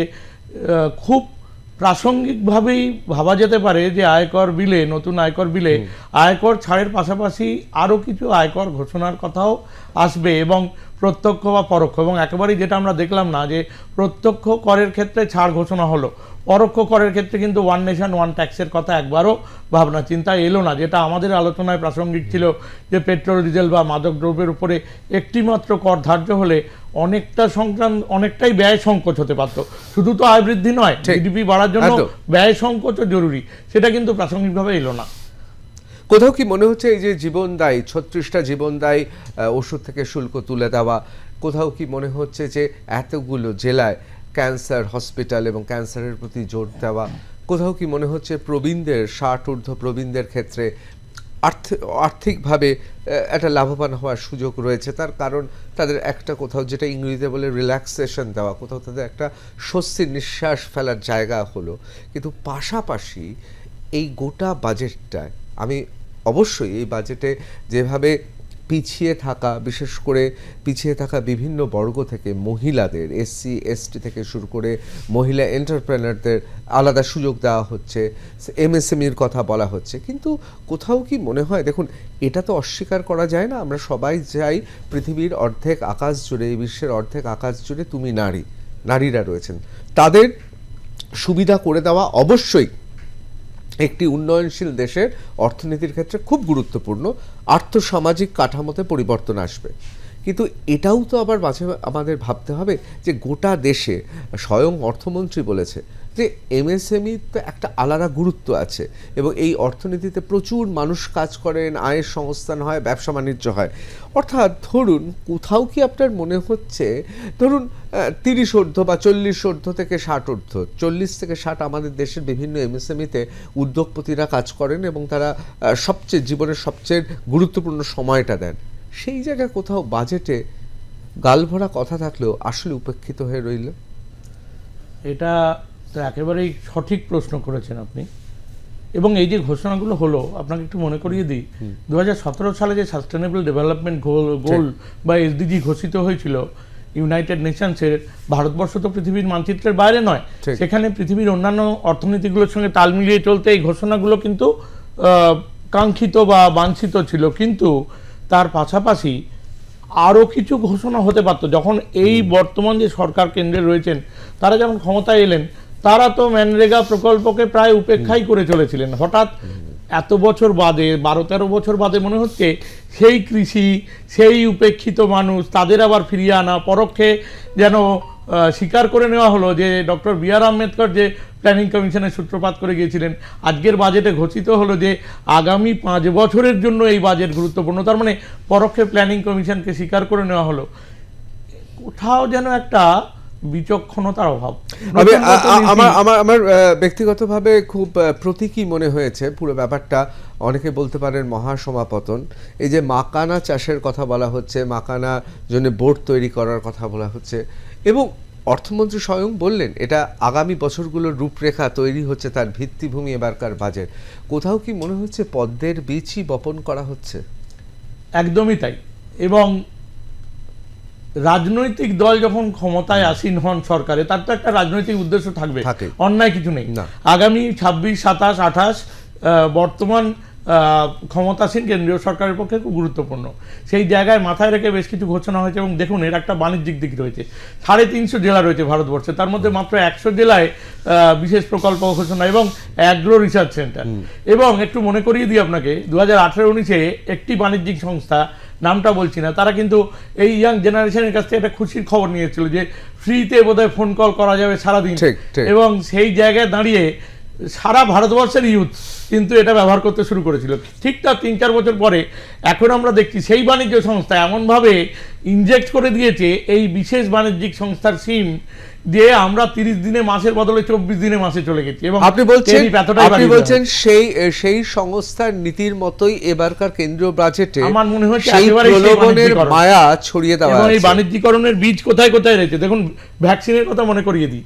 140 কোটি লোকের দেশে ভ্যাকসিন তৈরি হলো, তাও দেশের জন্য অপ্রতুল রয়ে গেল, অথচ বিদেশে রপ্তানি হলো। বাণিজ্যিকরণ 1, বাণিজ্যিকরণ 2, 100টা জেলায় 350 জেলার মধ্যে প্রকল্প ঘোষণা করা হলো, বাকি 250টা জেলায় হলো না কেন? ঠিক যে রাজ্যে বর্তমান কেন্দ্রীয় সরকারের আধিপত্য, বোধহয় সেই জেলাগুলোকেই বেছে নেওয়া হলো। আমি এই ক্ষেত্রে একটু আপনাকে বলছি যে 3 নম্বর আপনি বলবেন, বিহারের ব্যাপারটাও মাথায় রাখতে হবে। রাজনৈতিক বাধ্যবাধকতা থেকেই যা হলো, বিহার বারবার উল্লেখিত হলো, এটাও আমাদের মাথায় রাখতে হবে। এটা ভীষণ তাৎপর্যপূর্ণ একটা বিষয় যে বোধহয় কোথাও একটা রাজনৈতিক বশ্যতা শিকারের জায়গা রয়েছে। এবং সেই প্রসঙ্গ ধরেই 3 নম্বর পয়েন্ট বলবো, সাধারণ মানুষের ক্ষেত্রে খুব গুরুত্বপূর্ণ। খুব আনন্দে নাচ্ছি আমরা যে আয়কর সীমা, ঊর্ধ্বসীমা বেড়ে গেল। ইন্স্যুরেন্স, বিমা কিন্তু প্রত্যেকটা মানুষকে করতে হয়। সেখানে এফডিআই 100% হওয়া মানেই প্রাইভেটাইজেশন, এবং তার মানেই বিমার প্রিমিয়াম কিন্তু বেড়ে গেল। এবং সেখানে একটা হিডেন কস্ট মিলিয়ে দেখবেন আগামী 2-3 মাস বাদেই হিডেন কস্টের জন্য বিমার যে কস্ট, ব্যয়, সেটা অনেকটা বেড়ে যাবে। বিমার প্রিমিয়ামের অনেকটা ব্যয় বেড়ে যাবে, বিশেষত স্বাস্থ্য বিমার ব্যয় আমরা দেখেছি গত আর্থিক বছরের তুলনায় এবছরে অনেকটা বেড়েছে এবং আগামী বছরগুলোতে আরও বাড়বে। কারণ বিদেশি পুঁজি যারা বিনিয়োগ করছেন তারা তো মুনাফাটাই তুলে নিয়ে যেতে চাইবেন, সুতরাং বিমার ব্যয় বাড়বে। আরও যেটা বলা হয়েছে পাবলিক প্রাইভেট পার্টনারশিপ, শিক্ষা স্বাস্থ্য এবং শিল্প, শিক্ষা এবং স্বাস্থ্য ক্ষেত্রে পাবলিক প্রাইভেট পার্টনারশিপ মানে কি? বেসরকারি বিশ্ববিদ্যালয়, বেসরকারি স্কুল কলেজ, এবং তার ফিজ কিন্তু সরকারি স্কুল কলেজের থেকে অনেকটা বেশি। তার মানে ব্যয়ের ভাগটা কার উপরে পড়লো? সাধারণ মানুষের উপর পড়লো। আয়ের ছাড় হচ্ছে, ব্যয় কিন্তু বাড়ছে। আরেকটা জিনিস বলি, পিপিপি মডেলে একদিকে যেমন রাষ্ট্র উন্নয়নের দিকে যেতে পারে, কিন্তু আমরা যদি সাংবাদিক হিসেবে পর্যবেক্ষণ করি, পিপিপি মডেল এমন একটা মডেল যেখানে কেন্দ্র সরকার এবং রাজ্য সরকারের যে পার্টি ক্ষমতাসীন বা যে ব্যক্তিরা ক্ষমতায় আছেন তাদেরও কিন্তু কাটমানি আয় করার একটা সুযোগ আসতে পারে। যেমন ধরুন, অত্যন্ত ভালো অবস্থায় রয়েছে এরকম রাষ্ট্রায়ত্ত শিল্পকে যদি পিপিপি মডেল নিয়ে যাওয়া হয়, সেক্ষেত্রে যারা লগ্নি করছেন তারা অনেক কিছু পাচ্ছেন। আমরা তো দেখেছি অতীতেও এই রকম ঘটনা ঘটেছে। আমরা এমন বিশ্ববিদ্যালয় দেখেছি যার কোনো পড়াশোনা শুরুই হয়নি, বিশাল একটা আর্থিক অনুদান পেয়েছে এবং তারপর থেকেই নানা রকম করাপশনের গল্প। এই যে গুড গভর্নেন্সের কথা বলা হলো, একটু মনে করিয়ে দিই, গত আর্থিক বছরে বা গত শিক্ষাবর্ষে ন্যাশনাল এডুকেশন পলিসি 2020 ইমপ্লিমেন্টেড হয়েছে। ভারতের 550টা বিশ্ববিদ্যালয়ের মাত্র 250টা বিশ্ববিদ্যালয় সেটা নিতে পেরেছে, এবং তার যে একটা অংশ স্কিল ডেভেলপমেন্ট এবং ইন্টার্নশিপ, সেটা কিন্তু অনেকেই এখনও নিতে পারেনি। এবং যেই ন্যাকগুলো হচ্ছে, আপনি অধ্যক্ষ বা উপাচার্যদের জিজ্ঞেস করুন যে এই ন্যাকের সুবিধা, আর্থিক সুবিধা থেকে কিন্তু কেন্দ্রীয় আর্থিক সুবিধা থেকে ম্যাক্সিমাম কলেজ ইউনিভার্সিটি বঞ্চিত হচ্ছে। মানি লন্ডারিং এর যে নীতি, সেটা কিন্তু কোনো তার পরিমার্জন ঘোষণা হলো না, যেখানে দেখা যাচ্ছে সারা ভারতবর্ষে কিন্তু ডিফেক্ট বা মানি লন্ডারিং একটা বড় সংস্থা কাজ করে চলেছে। অনেক মানি লন্ডারার অনেক রকমভাবে ভয় দেখাচ্ছে। সেখানে ইমপ্লিমেন্টেশনের জন্য এই যে তিনটে এআই সেক্টর ঘোষণা করা হলো, মানি লন্ডারিং ইমপ্লিমেন্টেশনের জন্য কোনো এআই এক্সেলেন্স সেন্টার তৈরি হলো না, যারা অনেকভাবে সাধারণ মানুষকে ভয় দেখাচ্ছে। অবশ্যই দেখুন এইপিএস ট্রানজাকশন, তার মাধ্যমে সাইবার ক্রাইমটাও খুব গুরুত্বপূর্ণ, তার মাধ্যমে সাধারণ মানুষের টাকা নিয়ে নেওয়া হচ্ছে, অনেকে নিঃস্ব হয়ে যাচ্ছে। তার যে রেমিডি, তার যে রিকভারি, তার ব্যবস্থাগুলো ব্যাংক অনেক ক্ষেত্রেই করতে পারে না, কারণ ম্যাক্সিমাম পোরশন আউটসোর্স। অবশ্যই আমি একেবারে শেষ মুহূর্তে চলে এসেছি, তারপরেই আমাদের একটা ছোট্ট বিরতি নিতে হবে। আমি খুব দ্রুত আপনার কাছে চলে যাব। একদিকে মহিলা, তপশিলি এবং বিভিন্ন আদিবাসী পিছিয়ে পড়া সম্প্রদায়ের মহিলা, তাদের উদ্যোগপতি করা হিসেবে অত্যন্ত উৎসাহব্যঞ্জক এই বাজেট, এ বিষয়ে সন্দেহ নেই। 36টি ওষুধ সেখান থেকে শুল্ক মুক্ত, এবং অবশ্যই 60 প্রবীণদের ক্ষেত্রে কিছুটা স্বস্তি এসেছে, এ বিষয়েও সন্দেহ নেই। কিন্তু সর্বোপরি এই বাজেটে আপনার কি মনে হয় মধ্যবিত্ত, গরিব, খেটে খাওয়া মানুষের সুবিধা হলো, নাকি পুঁজিপতি, বৃহৎ পুঁজিপতি, অর্থাৎ যারা এই মুহূর্তে যারা প্রথম 20 সর্ববৃহৎ পুঁজিপতি, তাদের লাভ হলো? কোন দিকে আপনার নির্ণয় যাবে?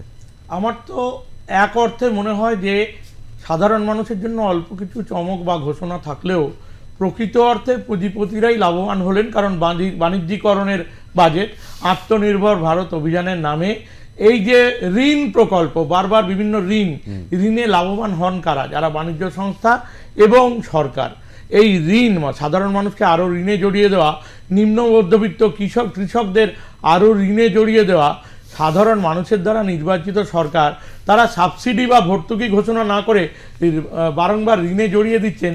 এটা তো আগামী দিনে আরও ভয়ঙ্কর অবস্থা আমাদের পক্ষে নিয়ে আসছে। অবশ্যই অসংখ্য ধন্যবাদ আপনাকে। আমরা গোটা বাজেট আমরা অধ্যাপক প্রণাম ধরের সঙ্গে ছিলাম, আমরা বাজেট দেখলাম।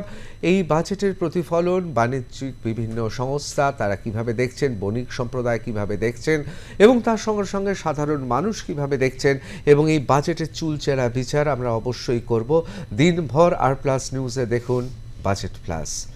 একটা ছোট্ট বিরতি নিয়ে আমার এক সহকর্মী ফিরে আসছেন আর প্লাস নিউজে।